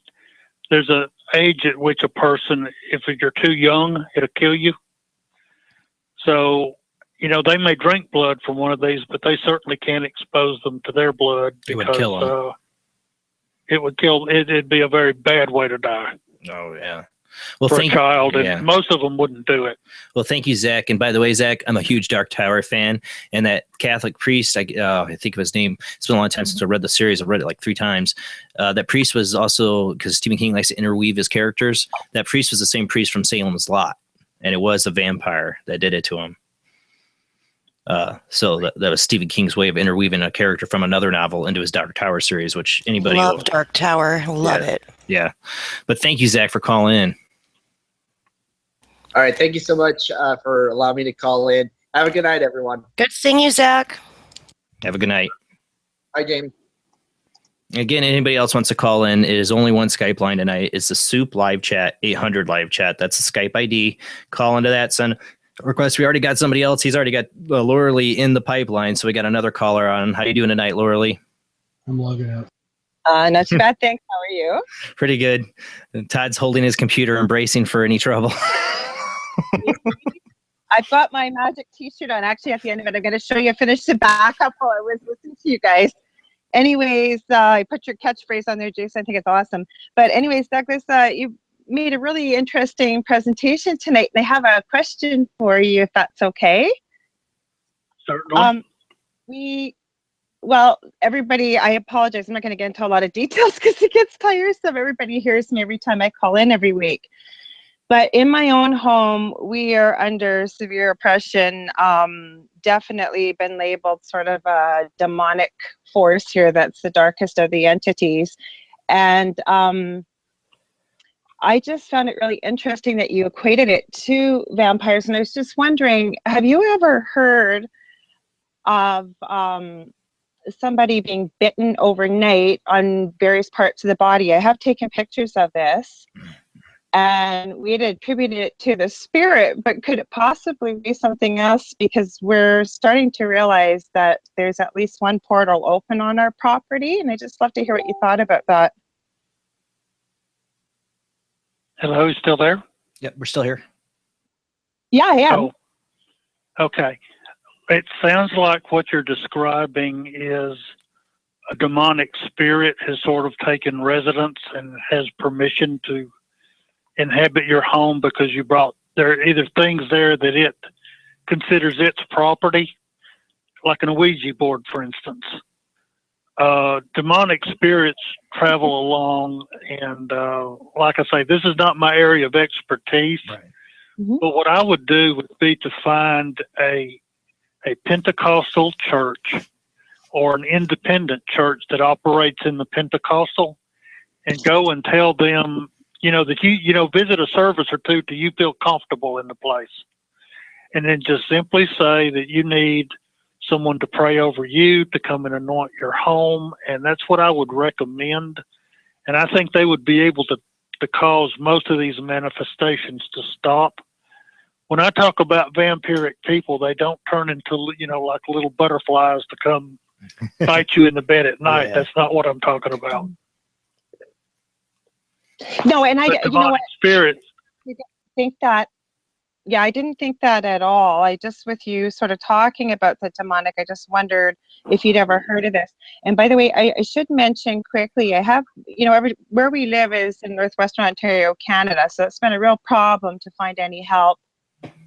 Anytime that we do, something always seems to intercede so that we can't get that help. But I'm going to be honest with you, I did make contact with somebody from a guest from Jason's show recently in the UK.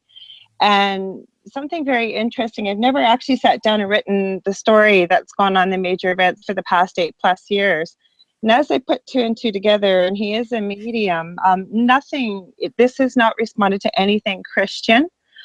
We do not practice dark arts in our home. All 4 of us do have some gifts. I also have a son with autism. So he's quite open and needs to be protected. He's mentioned that part of the reason may very well be is because he's picking up that this may very well be coming from Egyptian lore. And Jason, I haven't had a chance to send you that transcript, and I will. Because it sort of takes a different spin. So I guess that's why I asked you, Douglas, about this. And I really do appreciate your advice on this. So thank you very much. Well, I hope you find you a church that's a good, solid, Bible-believing church, and let them pray for you and anoint your house. Mm-hmm. Okay, thank you very, very much. I really appreciate the time you take. And Jason, I'm not going to keep you long, but I will show you the back of the shirt. I don't know if you No, go ahead. see it or not. Can you see it? It's lagging a little bit. Hold on. I don't know if you can see it or not. Hold on. I got to pull it. If not, Oh, I see it. I see it. Yeah. Did you see It's it? all Okay. weird. Anyways, I won't keep you guys long. Thanks a lot, Douglas. I really appreciate you being here tonight. You've given a really interesting presentation, and thanks for taking my phone call. Thanks for calling in, Laura Lee. Thank you. Good night. You look so cute too, by the way. Oh, thanks, Steve. We didn't get even a chance to say hi to all you. Hi, Todd. Welcome back. Hi, Rob. And hi, Jamie. Thanks, Jeff. I'll let you guys go in case someone else wants to call. Have a great night. Bye. Talk soon, Laura Lee. Have a good night. Okay, bye. So Keith, that's in the chat room, had a question. He wanted to know if, for someone to change, do they have to just come in contact with the blood, or do they actually have to ingest it? They have to drink it. Okay. So it has to be physically consumed. So if they had an open cut and it got into it, they might be all right. Oh, you mean like if a person was exposed? Yeah. Well, I wouldn't, I'd wash it at least. Yeah. Put antiseptic on it. Yeah. Hopefully that does it. Super net. Maybe some other stuff, holy water too, or something if you have it available. I don't know. I mean, you're dealing with the unknown. I've always been interested in the stories, of them vampires and ancient legend, and like people who inspired vampire stories, like Vlad Tepes for Dracula, and Countess Bathory, who bathed in women's blood and drank blood to achieve youth. Do you think any of those ancient ones like that have anything to do with the vampires you know of? Hey, don't go dragging my relatives into this. Well, every human wacko that ever lived, that wanted to drink blood, there are many more, like I say, there are many more human blood drinkers than true vampiric ones. And when I say true vampiric ones, I mean those that have gone through what I call the change. And most of them are just wacko, crazy people anyway. Well, one that makes me come to mind, an ancient, or not ancient legend, more in the last couple 100 years or 400 years, is, I'm not an expert on this, so if I get it wrong, don't nail me, people, but it's Saint Germain, the legend of Saint Germain, that, he inspired governments to revolt, that he was, this is, I want to say 1700s, whatever, that he didn't eat food when he sat with people, and that he claimed to be immortal to everybody he talked to. And some people believe he was later on was behind. He was even seen, even though he's supposed to be dead, at the signing of the Declaration of Independence. So Saint Germain's gone on as a legend. It could have been a vampire. You wonder, things we look at in history as odd, whatever, could be some of these people that are immortal. Well, the way that I rendered them is that they're not immortal, but certainly Or live longevity. I'm sorry, if someone shows up again and again in history, that's a clue. That's why I always thought about for Saint Germain. Now for somebody like Macon, she obviously would avoid any kind of limelight of any kind, right? Well, I think eventually, the scriptures, Jesus said there's nothing hidden that shall not be made revealed. Mm-hmm. That means before the end, when the rapture takes place, I think everything about everything will ultimately be known. And I think, sadly enough, the world in public, the general public, is going to come face to face to the fact that the people like this exist. And when they do, their world will never be the same. Let's put it that way. Well, and you got to wonder if they were ever exposed, how that would change the world. I've seen a lot of different fictions on that. True Blood being one novel or TV show is about vampires exposed. They're just part of everybody's life. You think if they got exposed, this society or people would be like, oh, they're just infected and need help, or would we go out and kill them all? Well, I would hope that they would think more in terms of compassion and just pulling a gun or whatever on them. Honestly, I hope that it's the first one, more compassionate and not just reaction. I had a friend at work in my prior job. What, Todd? And she was a receptionist. Oh, yeah. You want me to tell this? Yeah, go ahead. Yeah, go ahead. Anyway, the lovely Christian lady, one of the nicest people I ever know, I talked to her about vampiric people, and the first words out of her mouth is, we have to kill them. Oh. Because these people can't be allowed to live. And that was how interesting. You feel that way? And, this was one of the most loving people that you'd meet, Mm-hmm. kind, nice. And her first reaction was, we have to kill these people. They can't be allowed to exist. I'm not surprised by that, though. So what would the normal people on the street think? Yeah. I would think we got to kill them. Because they're a predator to us. Yes, they'd be fine. But they're a predator to us, so I think that would be the human reaction, is to take them out if they feel like they are preying on humans. If we see them as a different species, that would be a bad idea. Yeah, because what you're doing, you're attacking a predator, and they kill, and they are good at it. So do not do that, please. What about people that don't know about all this and they inadvertently, accidentally come across a vampire? Is the end still the same? Like if they don't mean to.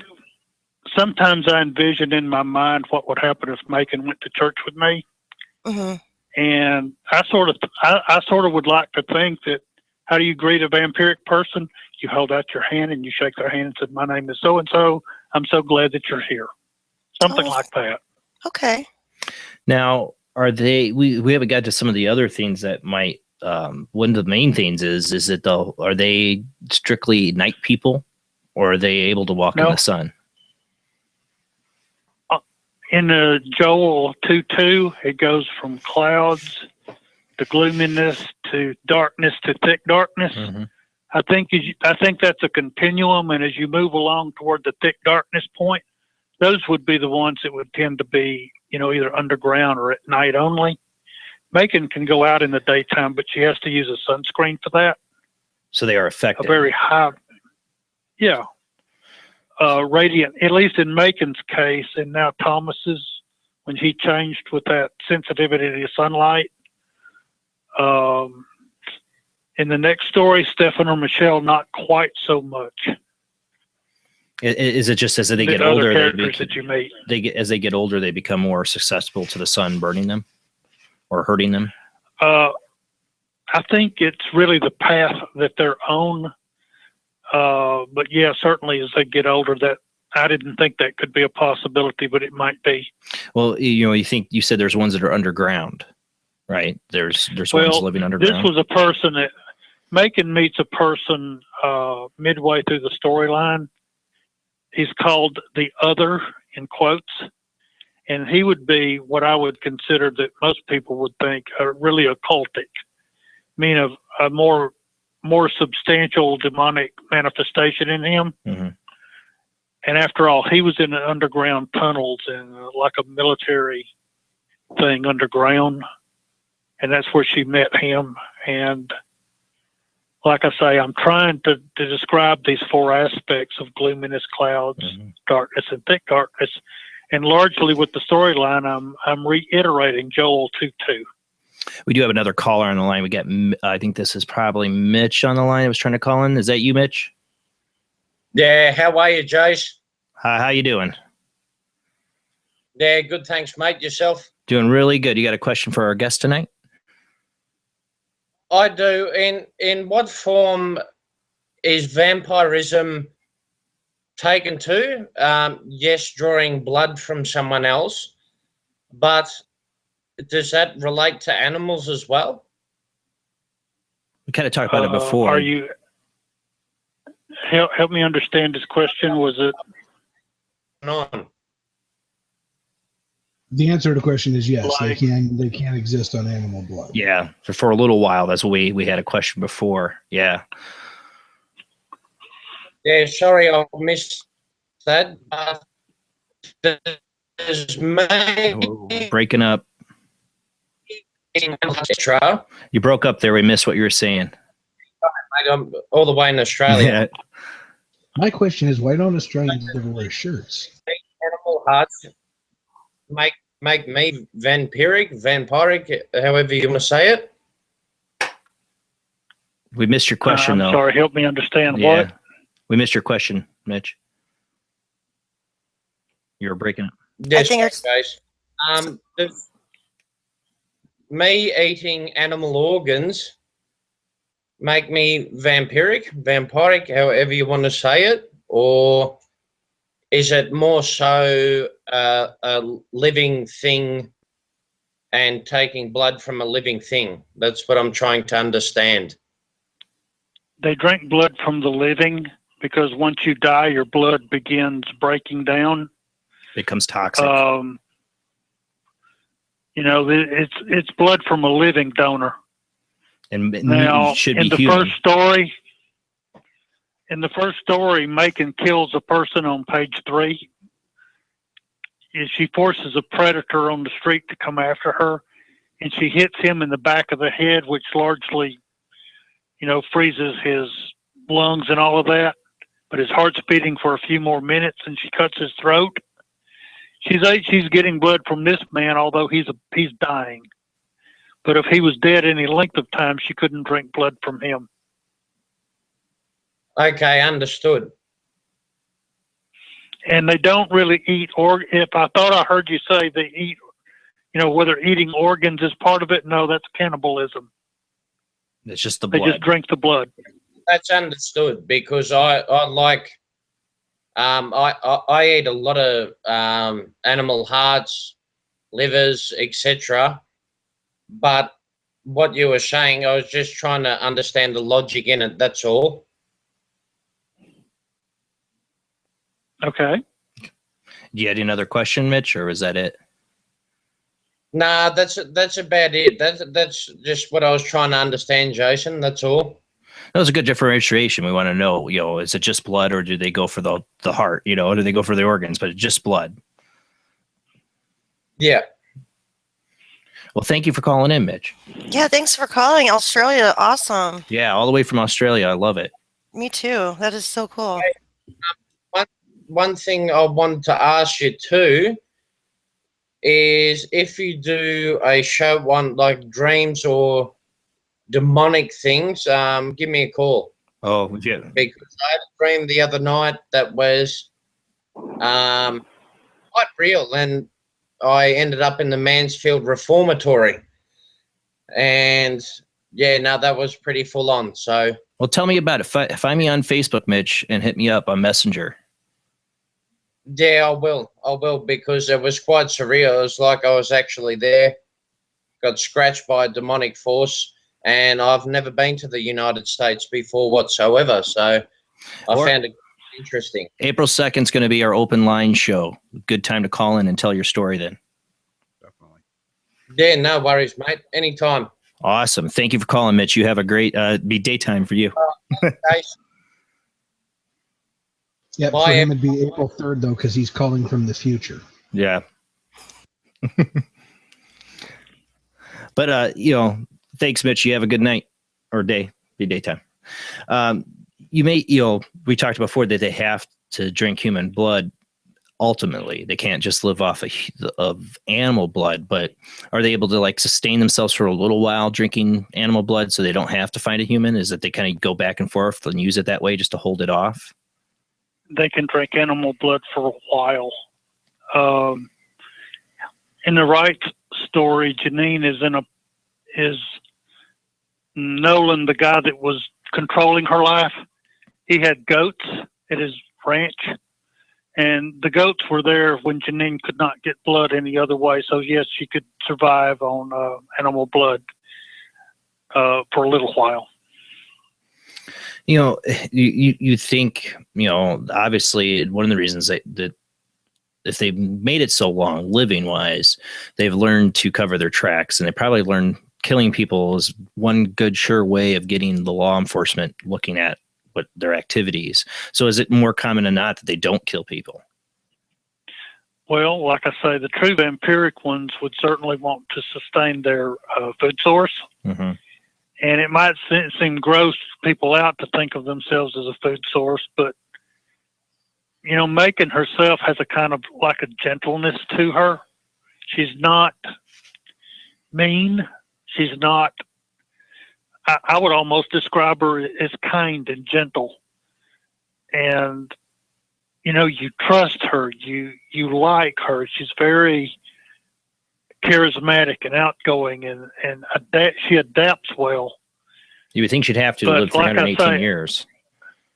Well, I think most of the deaths are largely caused by the human blood drinkers. They're right.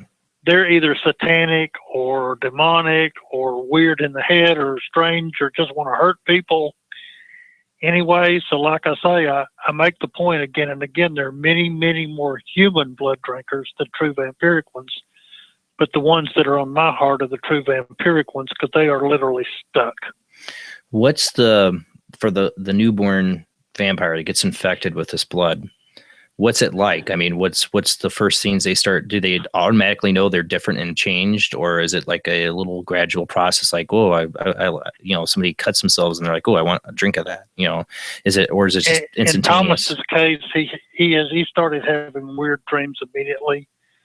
His senses, like his sense of hearing, started increasing almost immediately. And then there was sort of like a dry spell. His body is going through different phases of this. Uh-huh. His desire to eat food started diminishing after the first week. His bowel movement as a normal human process, that ended by the third week. And so by the time we see him in the right story, he's gone about a month and a week at this. And so things are starting to get interesting for him because his change is about to pick up and run. He collapses in the sunlight. He starts having these conditions, and it's a good thing Macon came for him when she did, because he attacked his sister unknowingly, and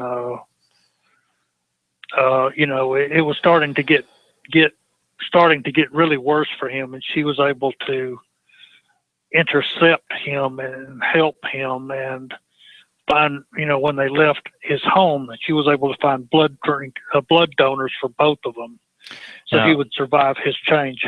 We have a question, and I know we've covered this a little bit, but it's still a good thing to get into. Spooky Chick, one Spooky Chick on the chat room says, are these vampires Satan worshippers, or do they believe in God or Satan? So, do they follow any kind of religious I would say that the vampiric people on the devil's payroll know it, and or they don't know it and they just think that there is no God at all. Most of them are agnostic. Those like Macon and Janine are very rare, and those that are open enough to either know God before they become vampiric, or Macon herself became a Christian later. They can become a Christian. That's the one fallacy that's that the Christian world needs to understand, but they also need to understand that once they become a Christian, they're still a blood drinker. And therein is the problem. And what would be the solution to that? I mean, understanding and compassion on the part of the church. would they line up people to help donate blood to them? I mean, that's what I would wonder. I mean, that's what they're going to need. They're going to need somebody's blood. That would be nice. That would be nice. But like I say, excuse me, Janine, in her case, she was hung out there all alone, and she had to deal with that blood cult and didn't have any help. So, you know, it would have been nice if she had some help.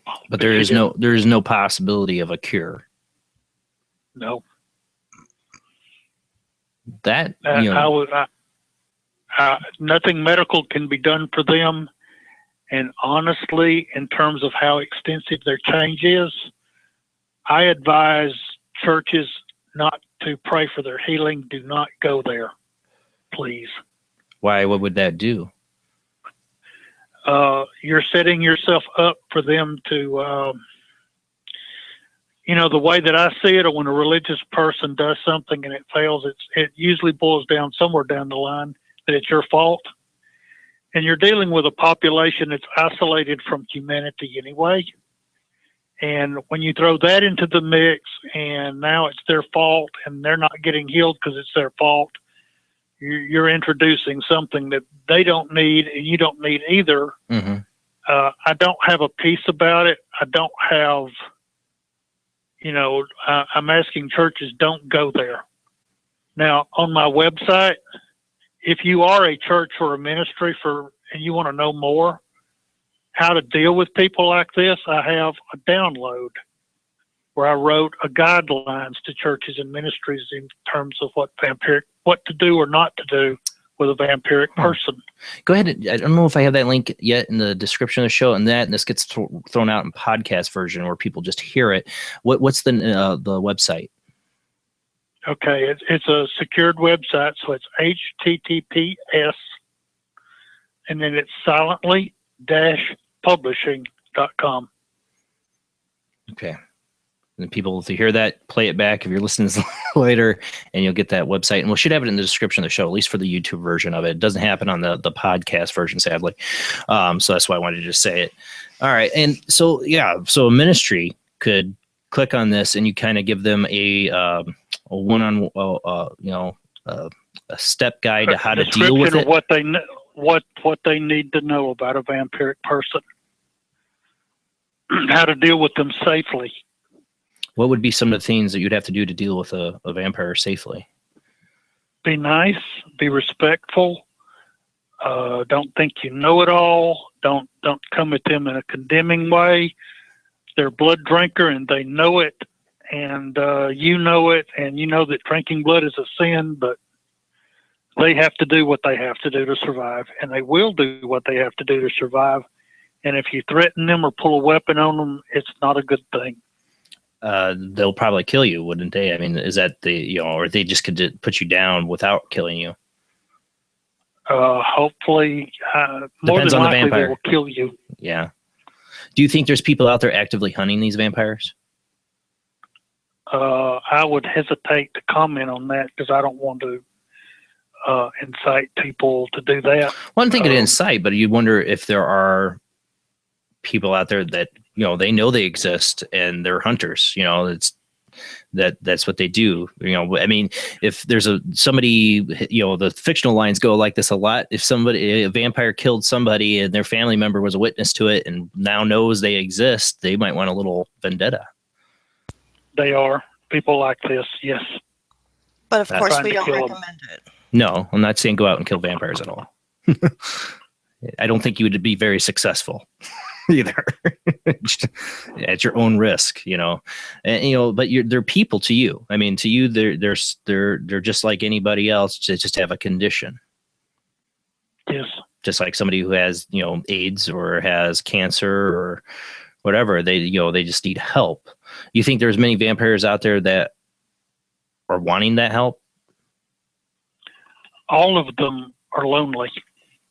All of them are cut off from humanity. Most of them don't know God or don't care about God. Most of them are agnostic. I think the reason they feel that way is, first of all, you never find vampire anything discussed at church except shun them or destroy them. But like I say, I've taken a slightly different tact on this, where they have a way to come to God. Each of the 4-story blocks and silently repeats the pattern of love, grace, compassion, and right with God. So there's like I say, and like an undercurrent. It's the theme of the kind of what you're telling, what you're kind of finding is that the theme is, forgiveness and love and understanding. Like in Macon's case, she fell in love with Thomas, and silently, she really did, and she does. And especially at the time, she loved him dearly, and she's realizing that as John has kidnapped him, and now he has disappeared, and she's thinking, she's going through that old mansion where they were at, thinking she may find his skewered body in any one of these rooms. And it's affected her. She's fighting for this young man's life. Her feelings for Thomas were always very real and very open. And, he had to make a major adjustment in his life in the second story. Now, how do they go about with identities in the day and age of, we need your social security number, your birth certificate? We need all these things, when they've lived with somebody like Macon's lived 318 years. What is she doing to live in the system and not get noticed and still be able to? All I can say is that she has help. Oh, that's all I can say. Okay. Yeah, but she has to have an identity to give her a place in society. That's true. Now, but she has help. You mentioned about the one character in a military base. Was the military aware of their existence? Now, that was like an underground penal colony. Technically, he didn't exist. They didn't exist. The people down there were forgotten.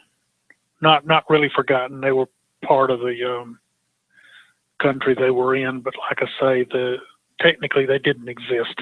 So it wasn't our military that put them there? No. This was overseas. This was overseas. But you wonder if the military, if something like this exists, if the military would be interested in it. I know you wouldn't have seen it because you stay away from the vampire thing, but like there's the whole, one of my favorite vampire movies is, now I'm forgetting, with Ethan Hawke. Somebody will name it, but in it, Daylight. Oh yeah. What'd you say it was? I think it's Daylight, isn't it? Daylight. Yeah, I think that's it. But anyways, they, people find out about vampires. Not only do they not kill them all, the vampires end up taking over and almost everybody becomes a vampire. And then there's a whole huge human and blood shortage. Is that a fear in the vampire community that their exposure could also lead to not just them getting killed, but then them having to take over or the disease spreading? I don't think they don't, I don't know that they think of their condition as a disease, because like I say, their bodies are thrown forward. Well, certainly they know they're a blood drinker, certainly, but their bodies are thrown forward into a very aggressive regeneration cycle. Mm-hmm. So technically they're healthier than you. The name of the movie was Daybreakers, I just remember. I don't think that they're really thinking that this is going to overthrow the world, because they are a smaller population and they're not trying to make more. Well, that's what I wonder. They're not trying to go out there and create more vampiric people. These things just happen from time to time. Is there a society or a hierarchy? Yeah, well, there is a hierarchy, but I don't know that you'd call it a society, because operate either alone or in small groups. Almost like little clans or covens. But, I don't know that you could think of it, like you've seen in some of the movies where there's a clan of this and a clan of that. I don't know that they bond like that. Just kind of vampires that have found each other and come together for support, maybe in certain areas across the world. Well, like in Megan's case, her friend Stefan was from the old country, and they came to this country together, and he was her friend. That if you meet some along the way and you get along, then, they were good friends, and it's just too bad what happened to him.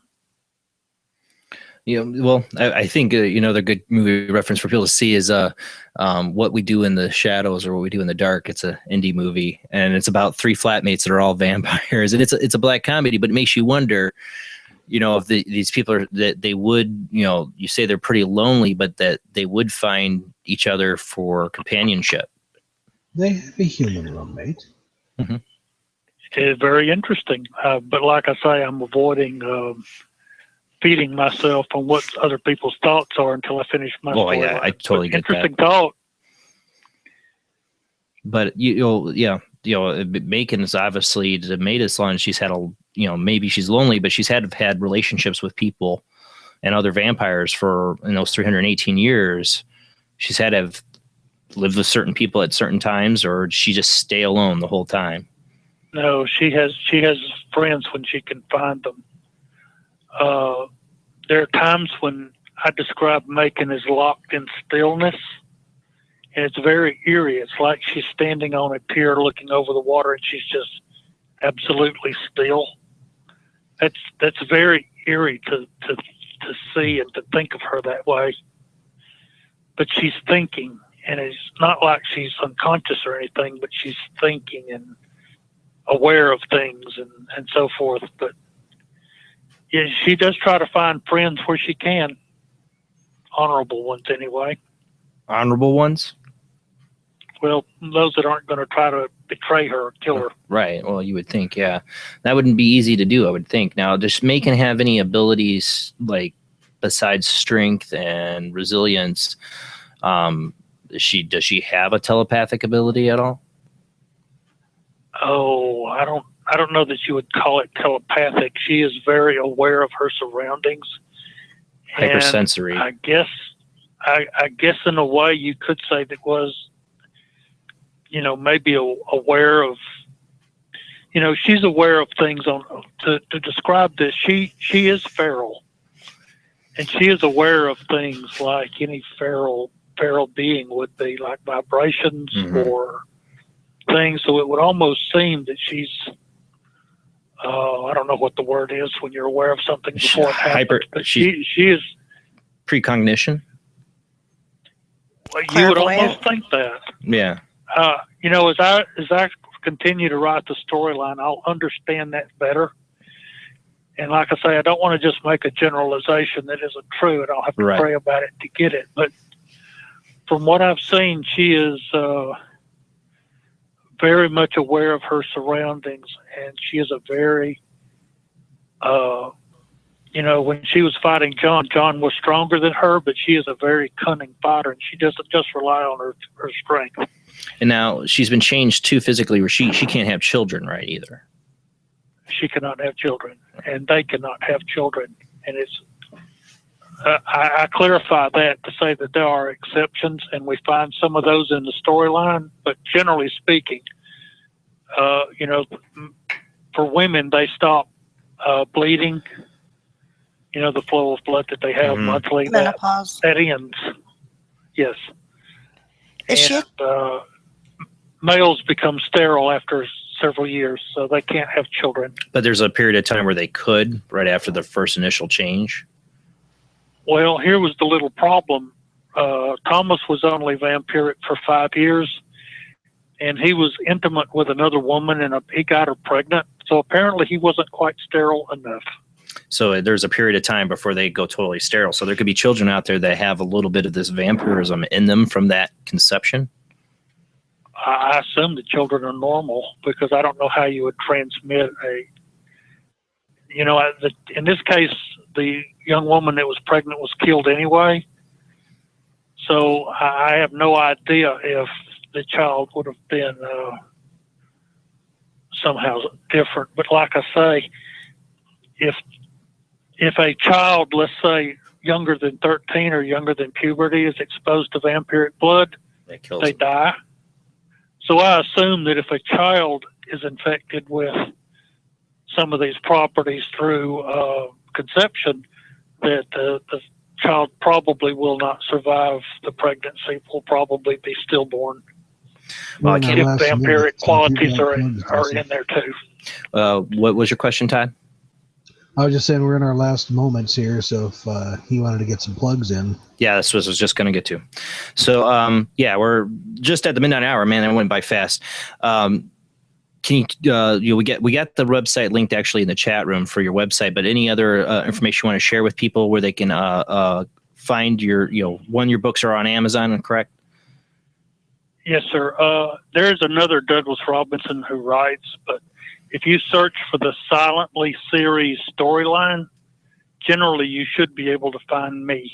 And I'm showing them a cover of the book right now from the Rites of Passage book. Right now I have up the cover title for it.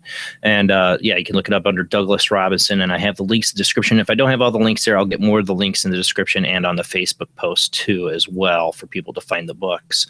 And you said there's 2 books out right now, right? Yes, sir. And there's going to be quite a bit more coming. Hopefully. I'm still looking at the next 3. All right. Well, awesome. Who the first person is probably going to pick these up is my wife, because I know she was watching some of this tonight, and she reads that this is right in the same genre of books she reads. I know she's going to want to pick it up after everything we're talking about. Thank you so much, Douglas, for coming on the show. Enjoys it. Yeah, well, I'm going to read them too, because I read a lot of vampire fiction back in the day. It's been a long time since I have, but now you make me want to get into it and read more of it. But thank you so much for coming on and sharing your story and telling us about what you know about vampires. Thank you, sir, for having me. And you have a wonderful night. You too. Bye-bye. So get the exit music rolling here. We have, let's see, this is the 19th. So I think the next Sunday is, let me see. Yes, the next Sunday is going to be the ITC Collective show with Glennie Swell as part of the ITC Collective. I want to ask him. I know he went to the Cecil Hotel recently, which is what they based American Horror Story after. I can't wait to talk to him about his experiences there, his experiments in the ITC. And of course, we're going to have live Spirit Box. Thank you, Jamie D and Jeff there. You see him in the panel. Thank you, Rob, for joining us. Thank you, Todd. It's been so long. Glad to have the resident smartass back. And your computer's computer holds up. I'll be around more often. Right. Well, hey, you held in the night. Laura Lee didn't destroy your computer. We haven't logged out yet completely, No. so there's time. She's still in chat. She can get me. He blames you, Laura Lee. And speaking of that, too, guys, we are working on getting with Laura Lee an idea about how we're going to get the shirts out that she's making for Paranormal Soup. We'll talk more about that probably next Sunday. All right, guys, have a great night. See you next bat time, same bat channel. Have a great night.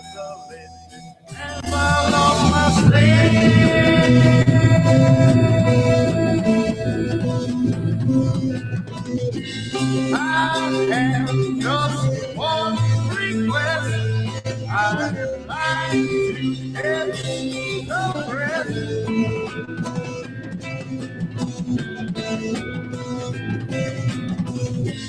I travel to the edge and west. I settle for what is left.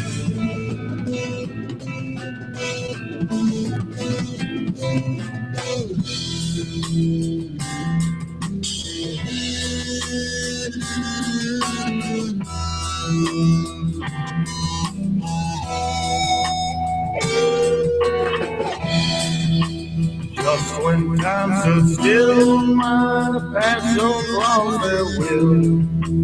Never found my fill. Approach the ancient hill. Walked upon the path, saw a peak at last. Worn and weary, saw so clearly I had come to pass.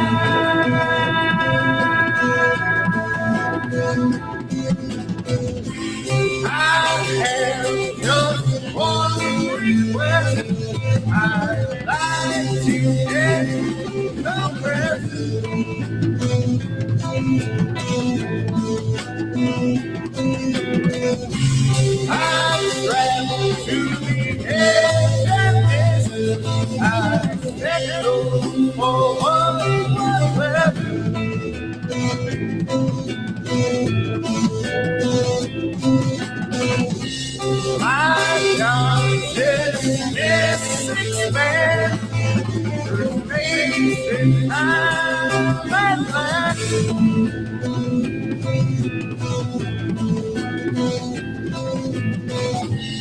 I see my soul because I found my last regret.